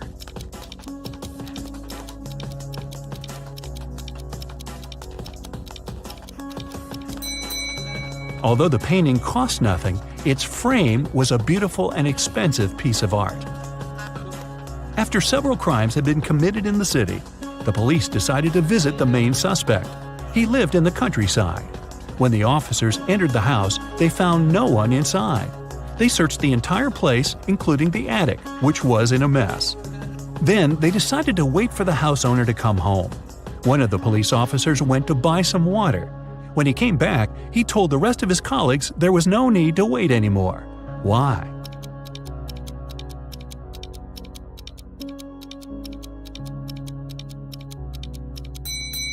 The attic window was closed when the police first arrived, but now it's open.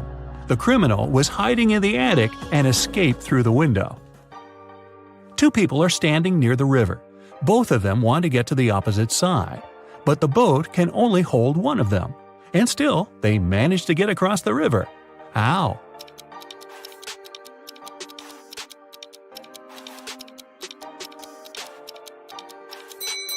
They were on the opposite banks. Detective Adams came to the park to have lunch outside in the sun, but his attention was drawn by 3 men running around a fountain. Each of them was shouting, "Thief! Catch the thief!" The detective was confused. Who was the real thief? That's why he just kept watching. After some time, the distance between the men shortened. Detective Adams immediately realized who the real thief was. Can you figure it out too?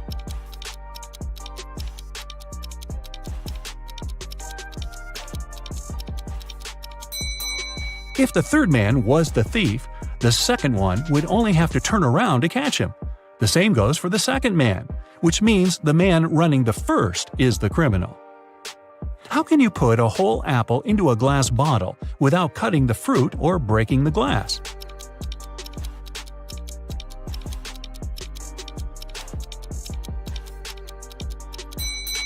Put the bottle over an apple tree branch in the spring, then wait until an apple grows inside. Scott, an infamous burglar, came home one evening.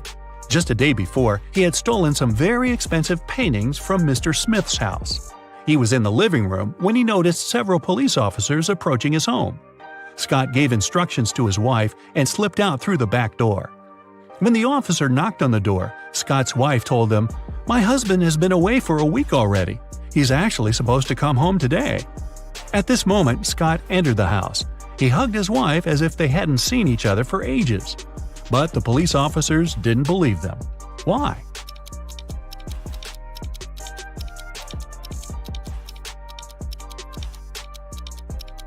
Look at the dog. If its owner had been away for a week, the pooch would be jumping around, happy and excited. But the animal saw Scott just a couple of minutes ago and isn't showing too much enthusiasm. If it's raining at midnight, can you expect that in 72 hours it'll be sunny?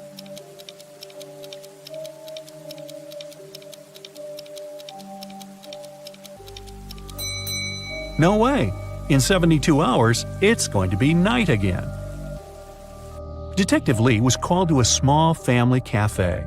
The owner told him her story. "I went away to the kitchen for a couple of minutes, but when I came back, I saw that all the money from the cash desk had been stolen." At that time, there were only 3 visitors in the cafe. All of them were women. When the detective asked them who had taken the money, each of them exclaimed, "It was her!" The first woman added, "The owner is my friend. How could I do this to her?" The second woman said, "I was looking out of the window, drinking my coffee. I didn't see anything." And the third woman claimed she would never steal anything. Who took the money?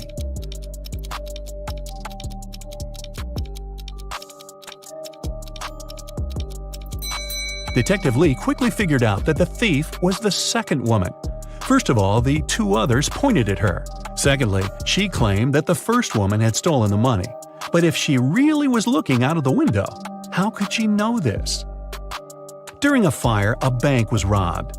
The security guard told the police that he wanted to save a bag of money, but he had to crouch to lace up his boot just in front of the emergency exit. At that moment, the door opened and hit him on the head. When he came to his senses, the money was missing. Why was the security guard arrested?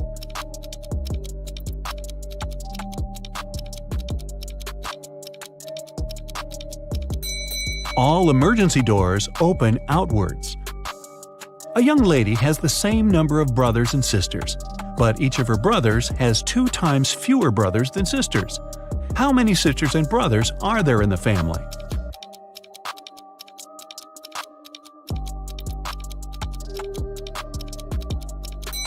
There are 4 girls and 3 guys in the family.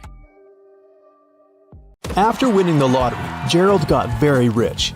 He bought a huge villa and hired an art dealer to invest in some masterpieces. The art dealer convinced Gerald to buy a very expensive antique statue for his collection. One day, Gerald's daughter came to visit him. He boasted about the statue, but his daughter began to laugh. She said that scammers had deceived Gerald. Why did she say so?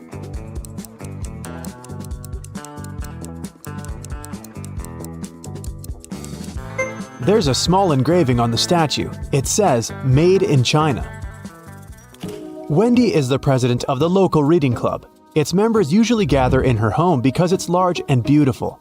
But one evening, someone hit Wendy on the head in her library after the club meeting was over. The girl didn't see who it was. The next day, police officers questioned 3 suspects. Melanie said that she had left the meeting earlier that night. She had a night flight to Paris. Kelly said that she had been the last person to leave Wendy's house, but she hadn't noticed anything suspicious. Amy was absent that day because it was her husband's birthday. Who is lying?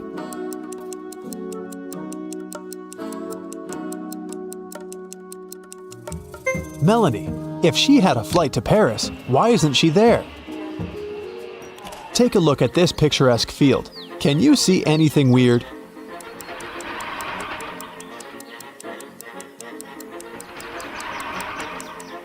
This sunflower over here. Josh worked as a security guard at a large international airport. One day, he received a call from the cleaning staff. They found someone's dog. Josh had to figure out who was the dog's owner. Take a look at these passengers. Can you identify the dog's owner among them?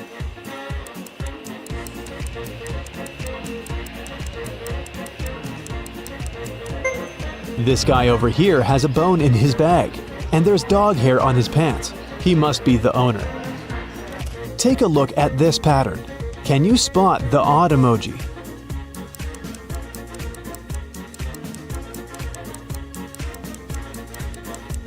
This parrot over here has different wings. Jason has recently been hired as an art gallery assistant. He got a large delivery one morning. 5 rare paintings from the Middle Ages.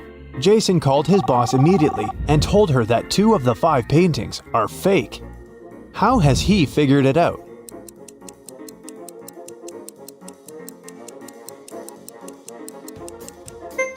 There's a skyscraper in the background of this painting, and this picture seems to be authentic, but look at the sky. There's an aircraft flying among birds. Take a look at this picture. Can you find the odd emoji?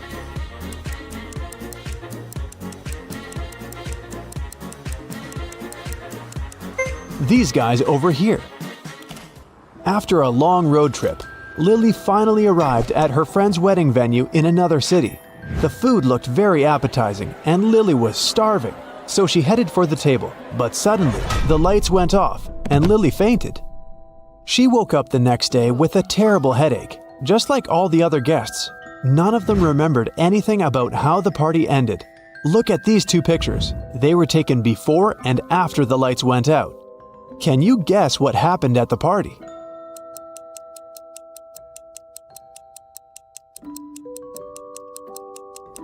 The balloons popped. Someone had filled them with sleeping gas. This person wanted everyone to fall asleep. It might have been done to help the bride run away because she's absent this morning.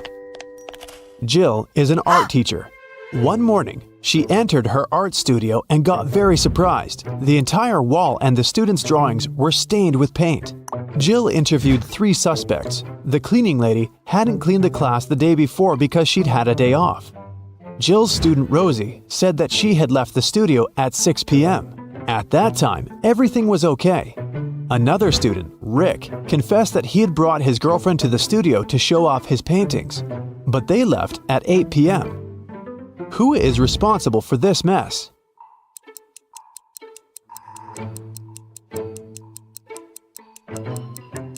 The cat! It got into the studio through an open window. Take a look at this picture. Why did he tie his friend down?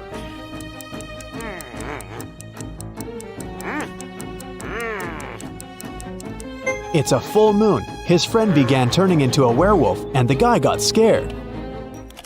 2 guys are trying to get Hillary's attention by showing off their money. The first man sends her a selfie of him near a private jet, and the second sends a photo of him wearing a pilot's uniform and flying a jumbo jet. Whose salary is higher?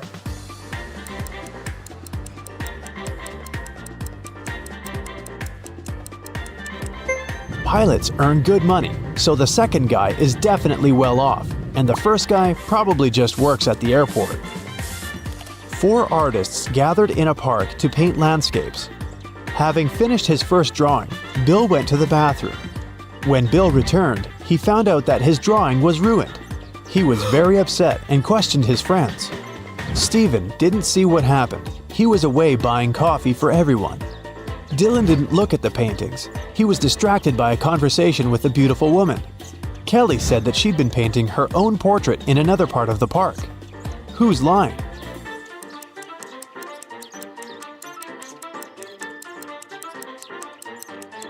Kelly, if she had been painting, why is her canvas blank? Stephen had a rough day at college, so he decided to relax and went to his favorite restaurant with other students. Sam, Jill, and Jules each ordered a cappuccino. Rebecca, Peter, and Helen each ordered an espresso. What drink did Stephen order? Cappuccino or espresso?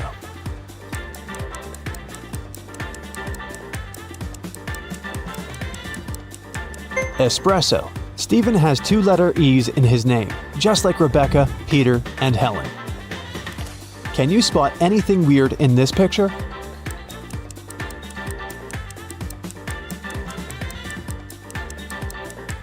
This coconut doesn't look as fresh as the others.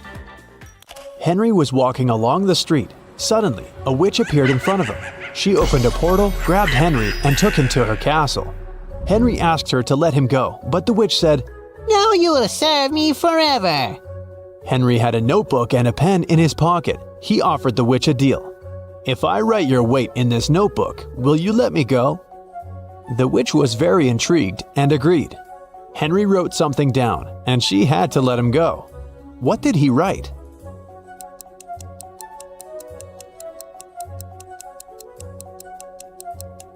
As promised, Henry wrote, "Your weight."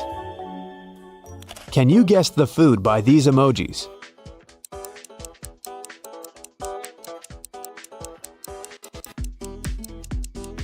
It's sushi. How about this one?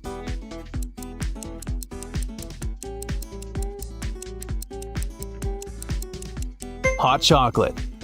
Let's take it up a notch. Can you guess the dish by these emojis?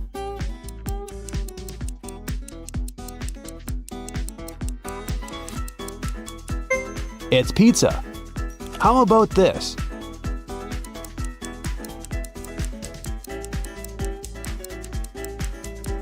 It's a cheeseburger. Can you guess the food by these emojis?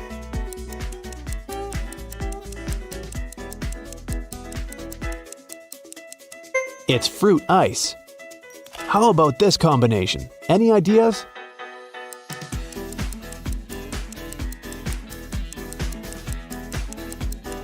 That's right, it's French fries. The next product. You probably like it hot.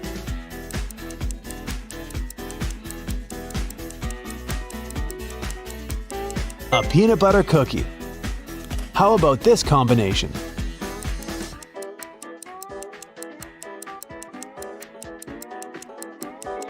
That's right, it's a salad.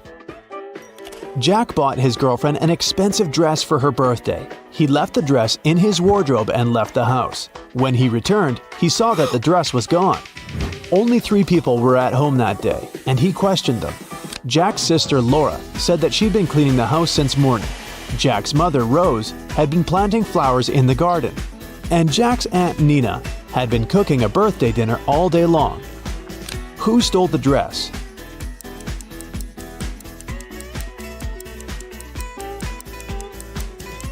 It was Jack's mother. There are no flowers in the garden. Take a look at this picture. Can you find the odd emoji?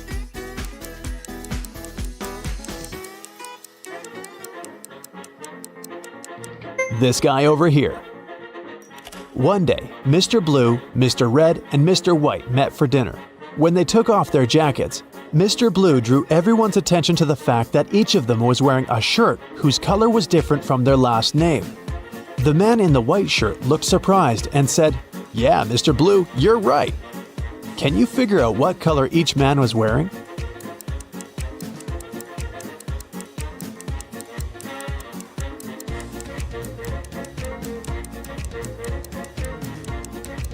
Mr. Blue can be wearing only a white or red shirt, but we know for sure that a different man is wearing a white shirt. This means that Mr. Blue must be wearing a red shirt. Mr. White could be wearing a blue or a red shirt, but the red shirt is already taken by Mr. Blue. Therefore, Mr. White is wearing a blue shirt. That means Mr. Red is wearing a white shirt. How about this picture? Do you see any odd emojis here?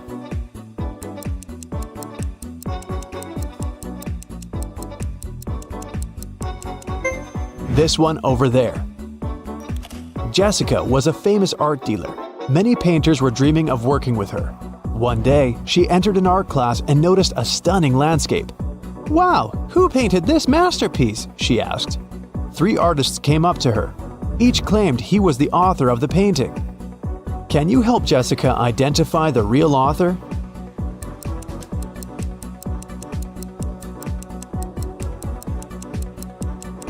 It's the guy over here.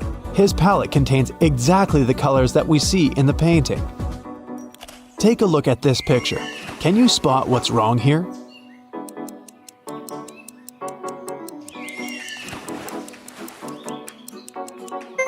Dolphins don't swim in forest lakes. Once, a strict king ruled his kingdom. The magical town where he lived was surrounded by high walls. No one was allowed to leave the town, and anyone who wanted to enter the town had to have special documents. If they didn't, they were sent away. The Magic Kingdom was connected with the rest of the world with a wooden bridge. It was under the watch of the king's wizard, who drove away all uninvited guests with his magic. He would walk out to check the bridge every 5 minutes, and he would then stay inside for another 5 minutes.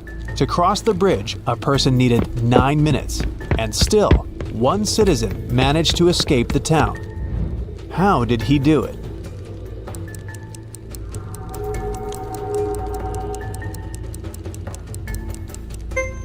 The man was walking across the bridge for about 5 minutes while the wizard was inside. After that, he turned back and started walking toward the town. When he reached the wall, the wizard asked for his documents. The man didn't have any, so he was sent away. Maggie is an art critic. One day, she decided to visit a fancy restaurant famous for its unique art collection. Maggie took a seat and began to study the paintings hanging on the walls. When the waitress approached her table, Maggie asked how old those paintings were. The waitress said that they only had 18th century art pieces in the restaurant. Maggie left that place immediately and wrote an angry review on their website. Liars! Why?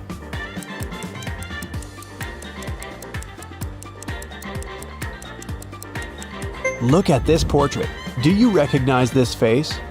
It's the waitress. It's very unlikely that she's more than 300 years old, unless she's a vampire. Detective Callum was having his evening coffee in a cafe and heard a waiter and a female customer arguing. He came up to them and asked what happened. The waiter claimed the woman ordered a soup, but the woman said that she didn't. Detective Callum knew exactly who was lying. Who was it?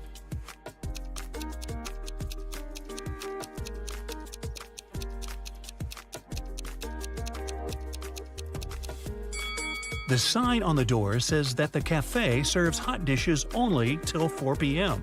Take a look at the clock. It's 7 p.m. Even if she wanted to, the woman couldn't order the soup because it was too late. So, the waiter is lying. Chase was watching TV in the living room while his wife, who was in her 3rd trimester, was cooking dinner in the kitchen. Suddenly, Chase felt unwell and fell unconscious. His wife got dressed and took him to the hospital. When he finally woke up, he couldn't remember anything, including what his wife looked like. There were 3 women, each of them claimed to be his wife. Can you tell who his wife is?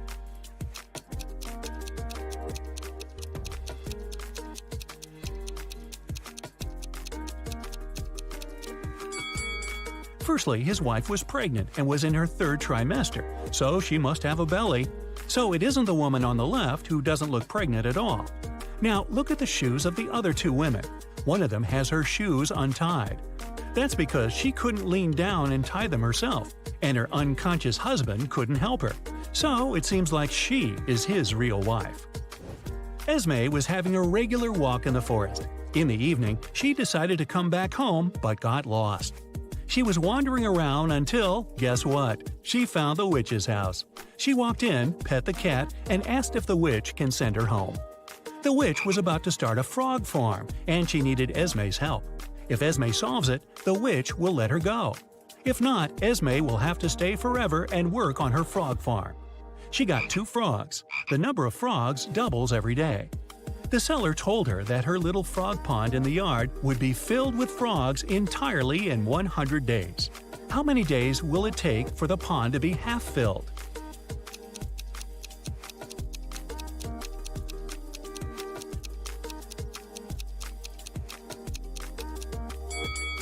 Since the number of frogs doubles every time, the pond will be half filled the day before the pond is filled completely. So it'll happen on the 99th day. Emery was on the expedition and finally found an old cave where pirates used to leave their treasures. However, there are 4 chests, but only one had the gold. If Emery touches the wrong one, she'll get locked in the cave forever. The first chest said, "The treasure is in chest 2 or chest 4." The second one said, "It's in chest 1 or chest 3." The third chest says, "It's in here." The fourth one said, "It's not in here." However, only one of these statements was true. So which chest should Emery pick?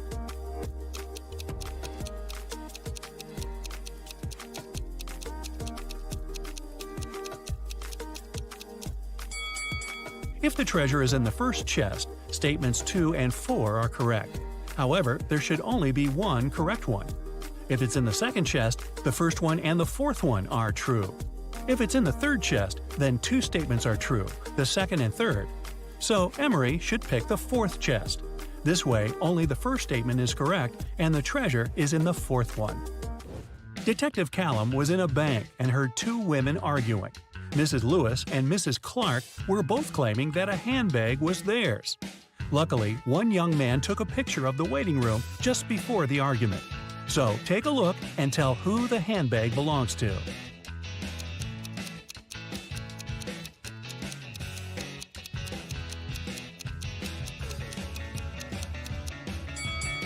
The handbag stands right between the women. However, Mrs. Lewis has a cast, and the bag stands next to her broken arm. If it was her handbag, she would put it on the other side of her, so the bag must belong to Mrs. Clark. Nick and Collins were traveling by train, and they were leaving at the same station. Collins stood up first and got his bag.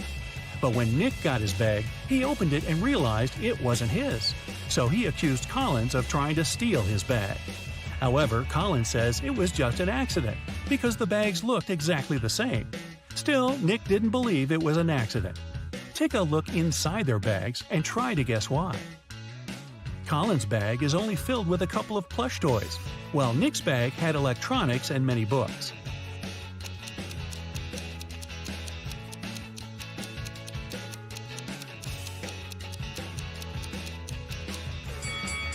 Collins couldn't take Nick's bag by accident because even though they're similar, their weight is too different, and he'd noticed that. In the morning, Mrs. Miller was wrapping Christmas presents for her family. She left to take a shower when she was done, but the gifts were gone when she returned.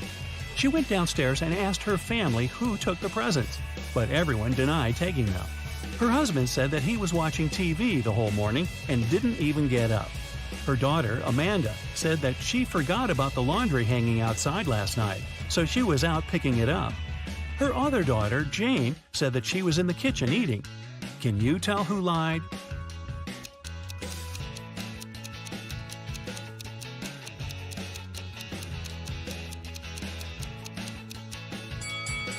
It was Amanda. Her laundry is perfectly folded and dry, but it's cold outside and the laundry would be all frozen if she just picked it up.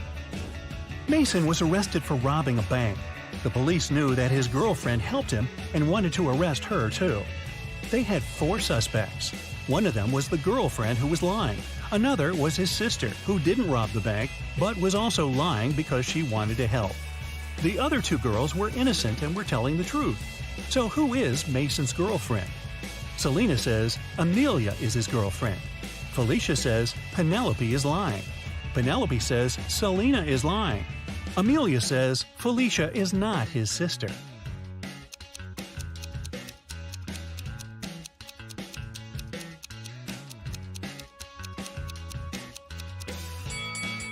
If Selena is telling the truth, Amelia is lying. Then Felicia is his sister who's lying. Therefore, Penelope is telling the truth. It contradicts that Selena is telling the truth. So, Selena is lying. Then, Penelope is telling the truth, and Felicia is lying. So, Amelia must be the other girl telling the truth. 2 liars are Selena and Felicia. They are Mason's girlfriend and sister. Since Amelia says Felicia isn't his sister, then Selena is his sister and Felicia is his girlfriend. Archer was watching TV when he got a call. Detective Callum said that his friend George was poisoned and asked to come. Archer arrived as soon as he could and was immediately arrested for poisoning his friend. Why?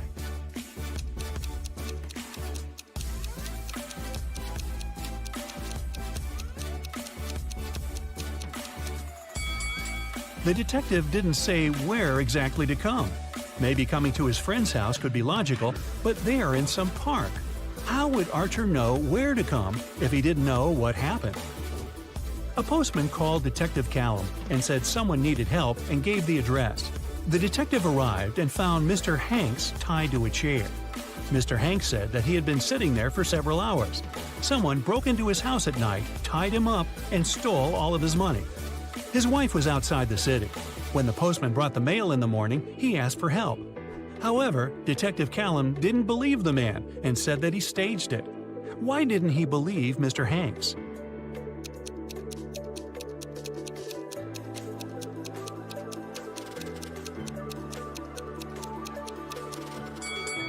The letters the postman just brought don't lie on the floor by the door.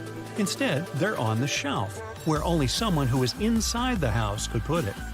If Mr. Hanks sat there tied up all night and was alone, it'd stay on the floor.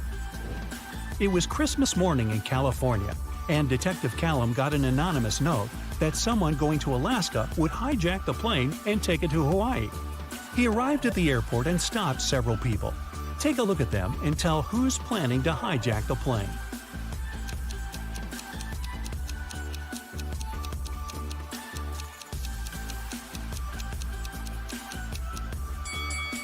It must be the man who's the very first in line. It's Christmas, and people are going to Alaska. It's cold there in winter. Still, the guy is lightly dressed and doesn't have any luggage with him. It seems that he knows he isn't planning to land in cold Alaska.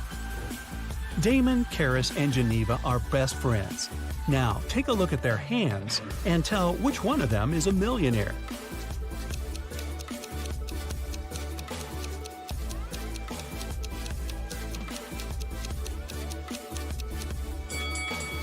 Damon has a Versace watch on his wrist, but it must be a fake one. Look, Versace is written with an H. Karis has some gold bracelets, but she has scratched nail polish. Geneva has just one bracelet, but it's Gucci and silver, and her nails look very neat. So I'd say she's a millionaire. It's vacation finally. You can buy a ticket to an unforgettable island full of entertainment. The helicopter takes you there. Unfortunately, you won't be able to relax much, because you need to solve puzzles in addition to having fun.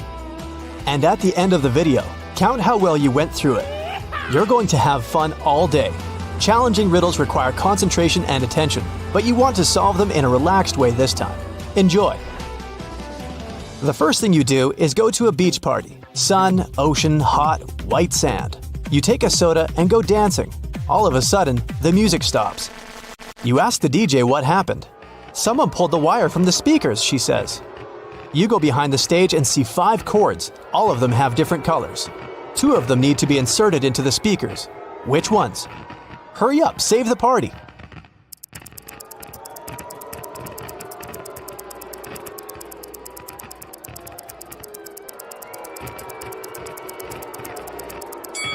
Red and green. There are marks with corresponding colors in the left corner of each speaker. The party goes on. You're tired and hungry, so you go to a restaurant. There's a huge buffet with hot dishes. You take 2 sandwiches and sit down at the table. After a delicious meal, you decide to have some fresh fruit for dessert. You come up to the table with bananas, apples, pineapples, and kiwis. Some of these fruits are not fresh. Which of them, and why is that?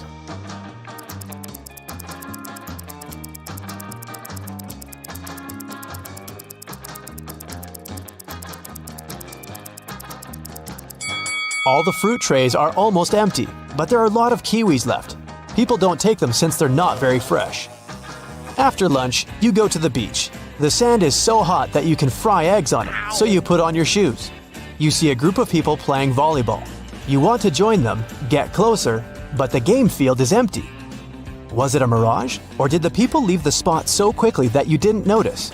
What do you think?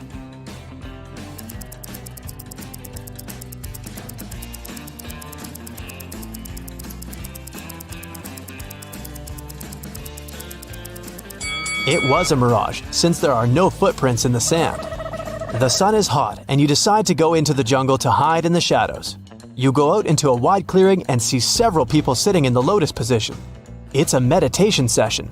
People relax with their eyes closed and do not see that you've come. You carefully sit down next to them and realize that something is wrong with all these people. What is it exactly?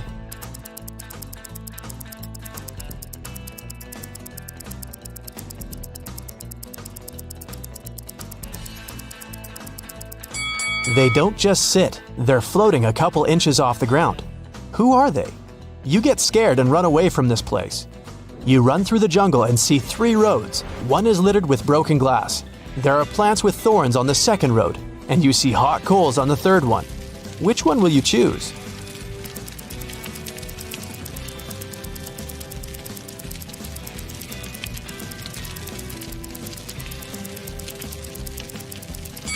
Actually, you can go everywhere. You put on your shoes on the beach, remember? In the very center of the island, you find a big old house. Its roof is destroyed and the windows are broken. But there's music coming from the building. You look inside and see a group of people in raincoats dancing to techno. You join the party and notice that each person has long fangs peeking out of their mouth. The dancers turn to you and look unfriendly.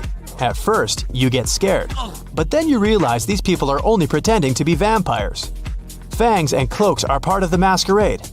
How do you know they're not vampires?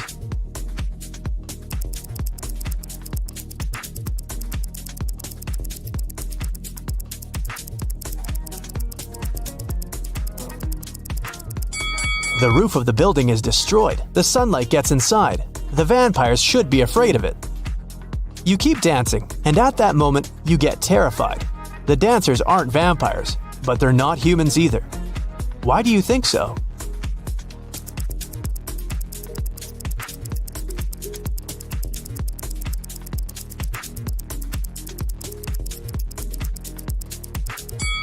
There's a mirror on the wall, and only you are reflected in it. You run out of the building and go through the jungle. White pigeons fly past you, and in the distance you can hear people's voices. You make your way through the bushes and find yourself at a wedding ceremony. People are sitting on the chairs. A bride, a groom, his friend, and 2 bridesmaids are standing in front. Everything seems fine, but then you realize that one of these people is an alien. Who?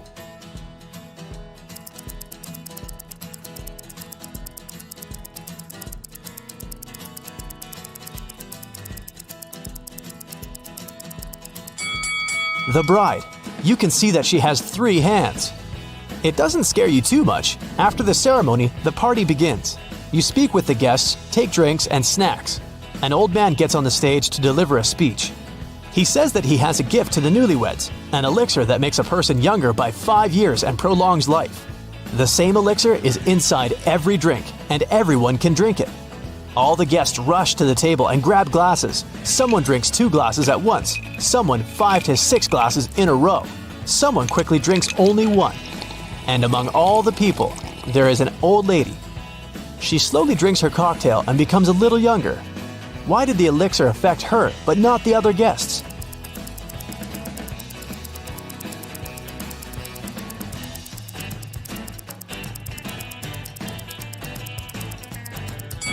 The elixir was in ice cubes. The old lady drank for a long time, and the ice in the glass had time to melt. You leave the party and continue exploring the island. Ahead you can see a tunnel with a warning sign. Beware the phantom inside. A guy and a girl come up with you. They offer to run through the tunnel to check if there are really ghosts there. So it won't be scary, you all run holding hands with each other. The girl is in the middle. It's cold and slippery inside the tunnel. You can't hear anything. You're approaching the exit and finally got out. It was a little scary, you say. It's good that I was in the middle, said the girl. Me too. I wasn't afraid, says the guy. At this point, you realize there was a phantom inside the tunnel. How did you figure that out?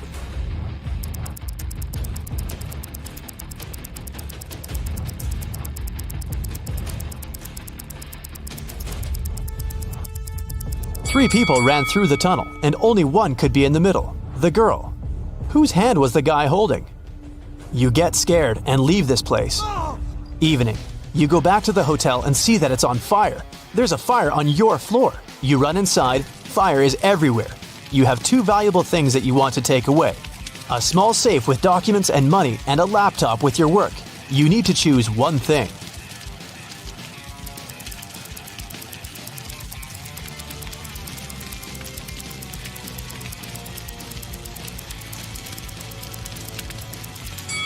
Take the computer. Most safes can withstand high temperatures, but a laptop is unlikely. You can find your safe after the fire. You've got a different room on the 10th floor. It's spacious with an ocean view. You're about to go to bed, but someone is knocking on the door. It's the administrator. She says there's a snake in your room, but you need to find it. Look around and find the reptile.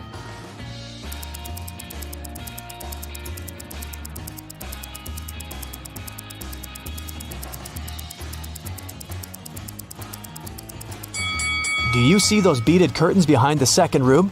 Among the beads, you can notice the outline of a snake. You release the snake into the jungle, return to your hotel, and notice footprints on the parquet floor. Someone was here and wanted to steal something. You call the administrator and tell her what happened. She has already found 3 suspects, and you need to guess which one of them broke into the room. There are 2 guys wearing shoes and a barefoot girl. Who will you choose?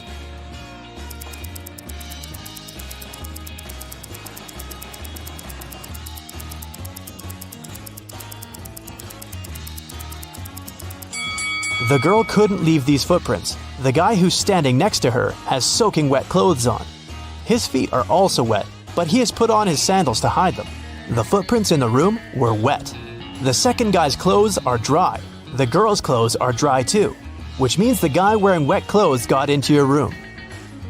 You can't fall asleep in the new room. It's already 3 a.m. and you decide to take a walk on the beach. Suddenly, you hear some noise. A beautiful girl is standing outside the window. She's smiling and looking at you. At first, you smile back, but then you pick up your stuff and quickly run out of the room. You call the administrator and say that you won't stay in this hotel any longer. Why did you do that?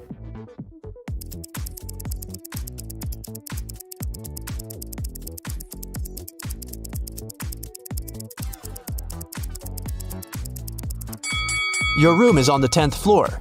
The girl looked at you outside the window, and you got scared. You can't sleep until morning and decide to leave this island. You sit on the sand and wait. A helicopter arrives and lowers a rope ladder. You're about to climb it, but at this moment, another helicopter arrives. It has the same rope ladder too. Now you need to choose the right helicopter.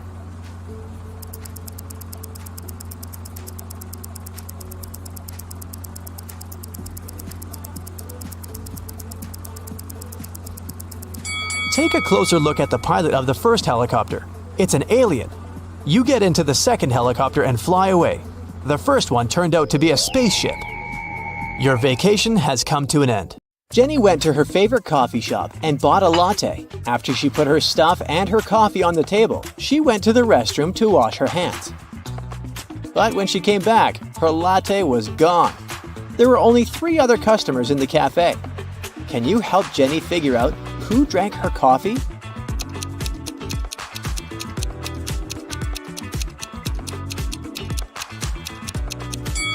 This guy here has the same latte cup, but there are ice cubes in it. He must be drinking iced coffee.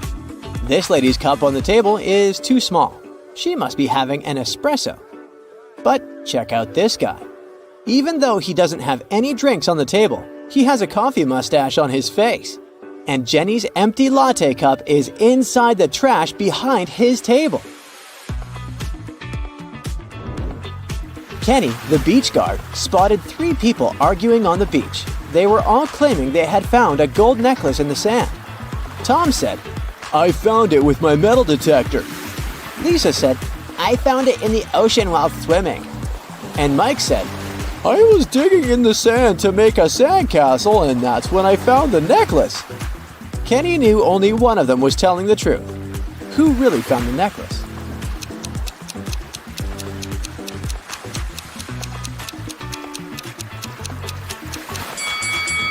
Tom said he found the necklace with his metal detector, but it's turned off. Lisa said she found the necklace while swimming, but it's dry, unlike Lisa's swimsuit. So it couldn't have just come out of the water. That means Mike is telling the truth. Greg was taking a stroll in a busy park, but then he realized his wallet had disappeared. He remembered 3 people had bumped into him earlier, and one of them must have stolen his wallet. The police brought all 3 of them to the station. The first lady said, "It wasn't me. I have no pockets to hide the wallet." The second lady said, "I was only chasing after my dog." And the third guy said, "Look at my pockets. I have nothing in them." Who took the wallet?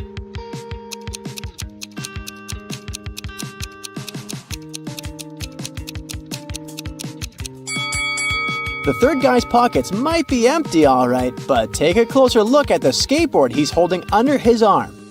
This section of it is wrapped with duct tape, even though the skateboard doesn't look broken. And under the tape, hidden, there's something bulky. That must be Greg's wallet. Barney, the owner of the local gym, called Detective Espinoza and said someone had broken all the sports equipment before he arrived. When Detective Espinoza watched the security footage, he noticed that the vandal was still inside the gym and was last seen entering the dressing room stalls. Detective Espinoza immediately rushed there, but all 3 stalls were occupied. Can you help him find out who the criminal is?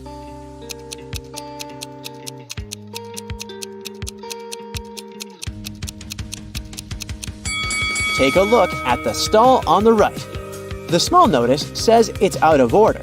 Moreover, the lady inside it is either wearing underwear over her jeans or she just disguised herself in a hurry. So, the criminal is in the right stall. Bella went to the performance of a famous circus company. They were especially known for their skilled rope walker who never had any trouble during any of her performances. But right before she was about to step onto the rope, Bella shouted from the audience, "Stop the show!" Can you tell why?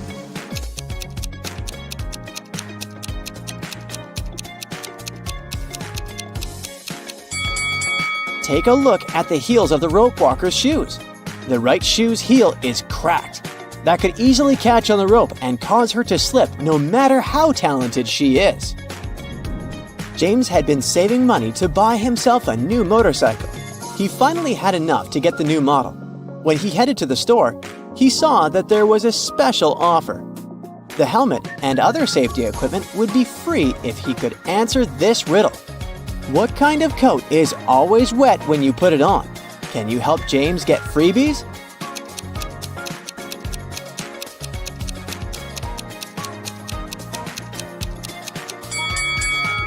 The answer is a coat of paint. James couldn't wait to drive his motorcycle back home. However, on his way, he made a wrong turn and ended up at an unknown crossroad. Which path should he take?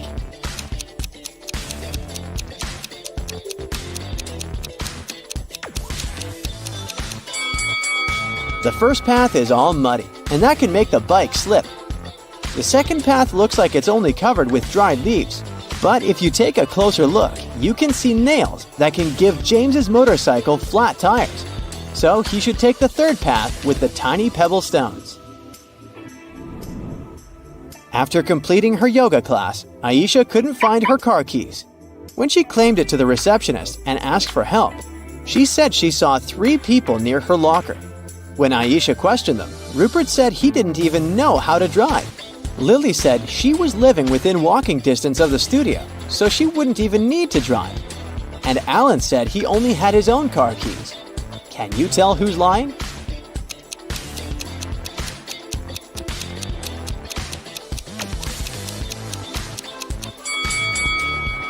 Look at the keys Alan is holding. He said those were his car keys, but the keychain has Aisha's name on it. He has her keys. As Amy was hiking in the forest, she reached a crossroad on the trail. When she searched for her bag to check the trail map, she noticed it was gone.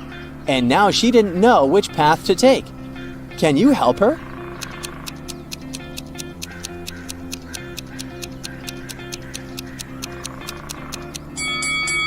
The second path might look clear, but do you see the "Beware of Avalanche" sign under the leaves here? Seems like this won't be the safest option. As for the third path, take a look at these trees here. They all have bear claw markings on them, so she shouldn't choose that one either. But she can easily climb over the fallen tree blocking the first path and continue heading to the camp safely. Barry's boss loved games, and the only way to get a promotion in the company was if employees answered his riddles correctly. It was finally Barry's turn to have a meeting with him. When he entered the office, the boss said, "Tell me the answer and become a senior." A man and his boss have the same parents but are not siblings. How is this possible?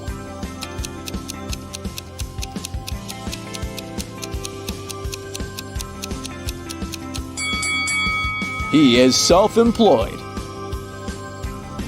Ben and his girlfriend Jessica were enjoying the carnival in town. That's when Ben spotted the "Find the Odd One, Win the Prize" notice on one of the booths. The prize was a pearl necklace, and he wanted to win it for Jessica.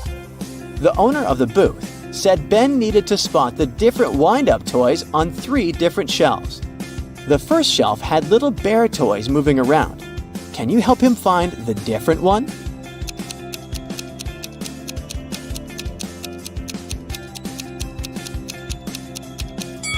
This little bear's face looks as if it's blinking, unlike the others. The second shelf was full of small wind-up robot toys this time. Which toy is different?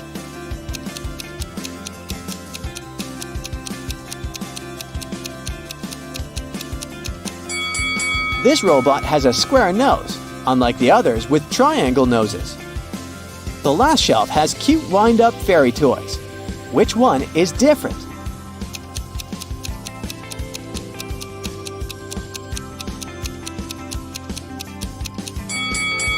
This fairy here has 3 wings. Detective Terry was chasing a robber who was running away across a crowded street. But just as he was closing in, a passerby momentarily blocked his view, and the robber vanished. At the end of the road, there were only 3 shops where the robber could be hiding. Take a look at the display windows of each one. Can you spot him?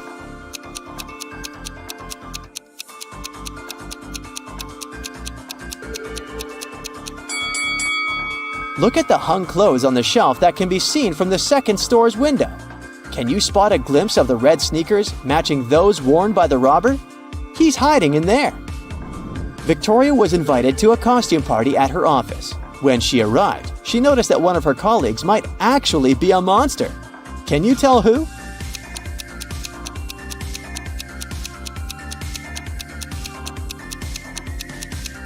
Take a look at the guy wearing a superhero costume.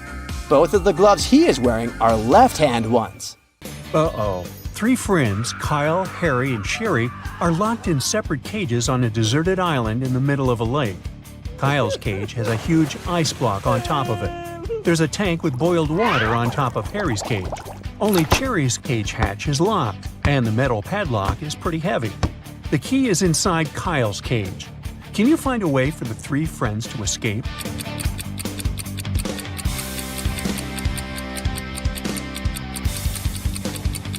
It's daytime and the weather is hot. Therefore, the ice over Kyle's cage will soon melt. He'll be able to grab the key and escape through the hatch on top of his cage. As for the boiled water, it will eventually cool down. After that, Harry will be able to escape through the hatch on top of his cage, joining Kyle. Then the 2 guys can unlock Sherry's cage. The guys are now released from their cages. They begin to look for a way to escape and come up with 3 options. They can try to drive this old car, walk to the nearest village and ask for help, or use this rowboat, which floats not far from the shore.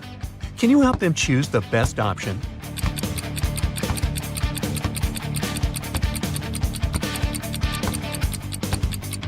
It's a deserted island in the middle of a lake, remember?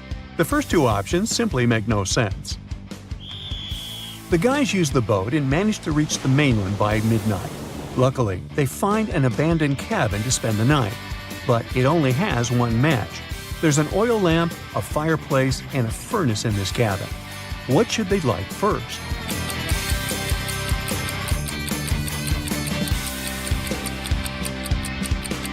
Yeah, it's the match. Woo! The next morning, Kyle wakes up early. Harry and Sherry are still sleeping. He decides to go investigate the area. Soon Kyle finds a brand new airplane. He immediately gets behind the wheel to pick up his friends and fly away from this cursed forest. But suddenly, the owner of the vehicle shows up. He pushes Kyle out of the airplane without a parachute. There's only hard ground below him, but Kyle manages to survive. How?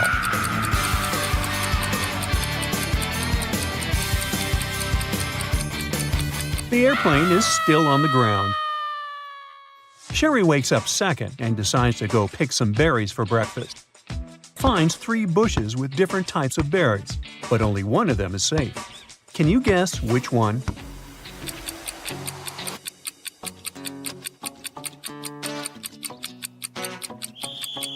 Let's take a look at the first bush. Although raspberries are edible, a scorpion is hiding inside the bush, so Sherry should stay away from it. The second bush has a bunch of pretty berries, but there are no animal traces around the bush, so it's probably poisonous. As for the third option, it's a simple gooseberry bush. It has some animal traces around it. It seems quite reliable. Meanwhile, Harry wakes up in the cabin. He realizes that the room is on fire and he's trapped. The smoke prevents him from seeing the windows, and the door is blocked by the fire too. The firefighters are on their way, but he needs to think quickly to survive while he's waiting for help. Harry comes up with 4 options: to stay on the ground and stay as low as possible, to get on a chair and stay close to the ceiling, to take his clothes off to stay cooler, or to hide under the desk. Can you help him figure out the best solution? Harry should stay low to the ground.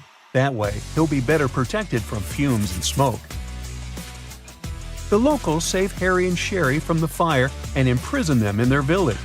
But soon, they get bored and decide to offer the prisoners a chance to escape. Harry and Sherry are put on opposite sides of one room.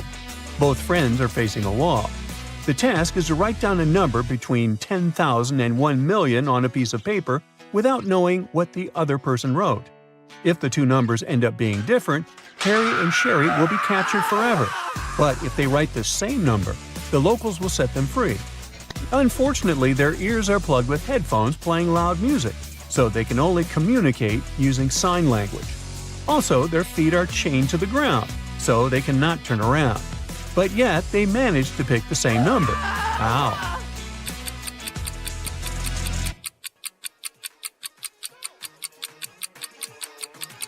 There were windows on the walls, so Harry and Sherry could see each other in the reflection of the glass. They could easily communicate using sign language.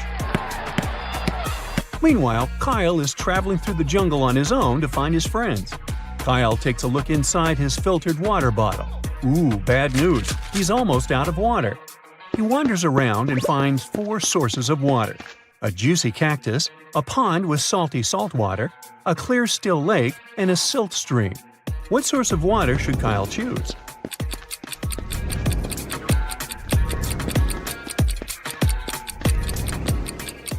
Most cactuses are toxic, so instead of fighting his thirst, Kyle will get a stomachache.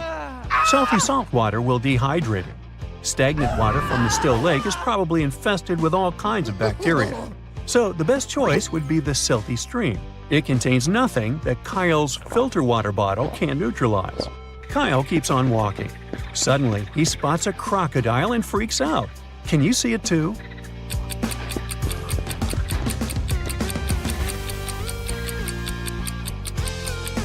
The croc is over here. Kyle is trying to escape, but the jungle is full of other wild animals. He only has 2 options: to sail on a motorboat across the lake when he saw the crocodile, or to sail on a regular boat across the Shark River. Can you help him pick the best option?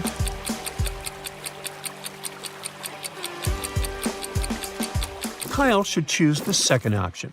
Sharks don't inhabit waters, so it's just a cool name. Meanwhile, Harry and Sherry are walking through the mountains. They find a cave and decide to explore it. Suddenly, the ground begins to tremble and falling stones block the way out. The guys wander around and find 3 tunnels leading outside. A hungry mountain lion is waiting in the first tunnel. He hasn't eaten in 2 years. The second tunnel is infested with unknown flesh-eating insects. They love to feast on all types of mammals, including humans. And the third passage is guarded by a dangerous runaway criminal. He's ready to get rid of any witnesses just to avoid going to prison again. Which way is more or less safe?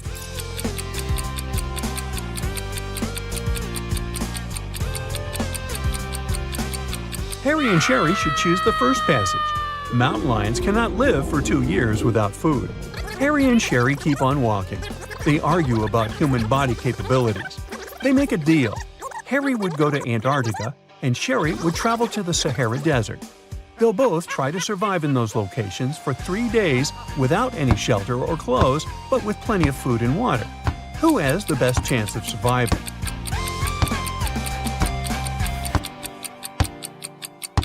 In Antarctica, the temperatures are freezing all the time, and without any cover, Harry would turn into a snowman in less than a day. In the Sahara, on the other hand, the heat is intense only during the day. It's rather cool there during the night, and a water supply will help Sherry fight dehydration. Harry and Sherry reach the top of a mountain. Suddenly, they spot Kyle in the woods. Unfortunately, the mountain road is very confusing. There are 3 possible routes the guys can take to reach Kyle. Can you help them choose the best option?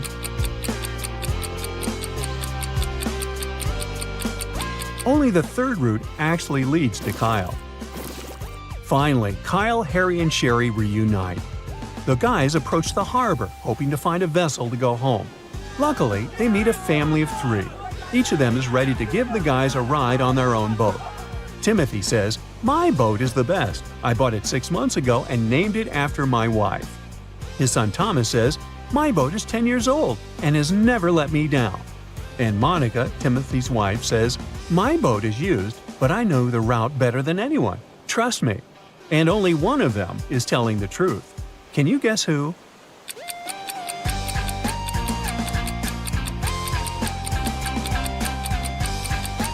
Take a closer look at Timothy's boat. Its name is Michelle, not Monica, which means his story is a lie. Thomas lied about the age of his boat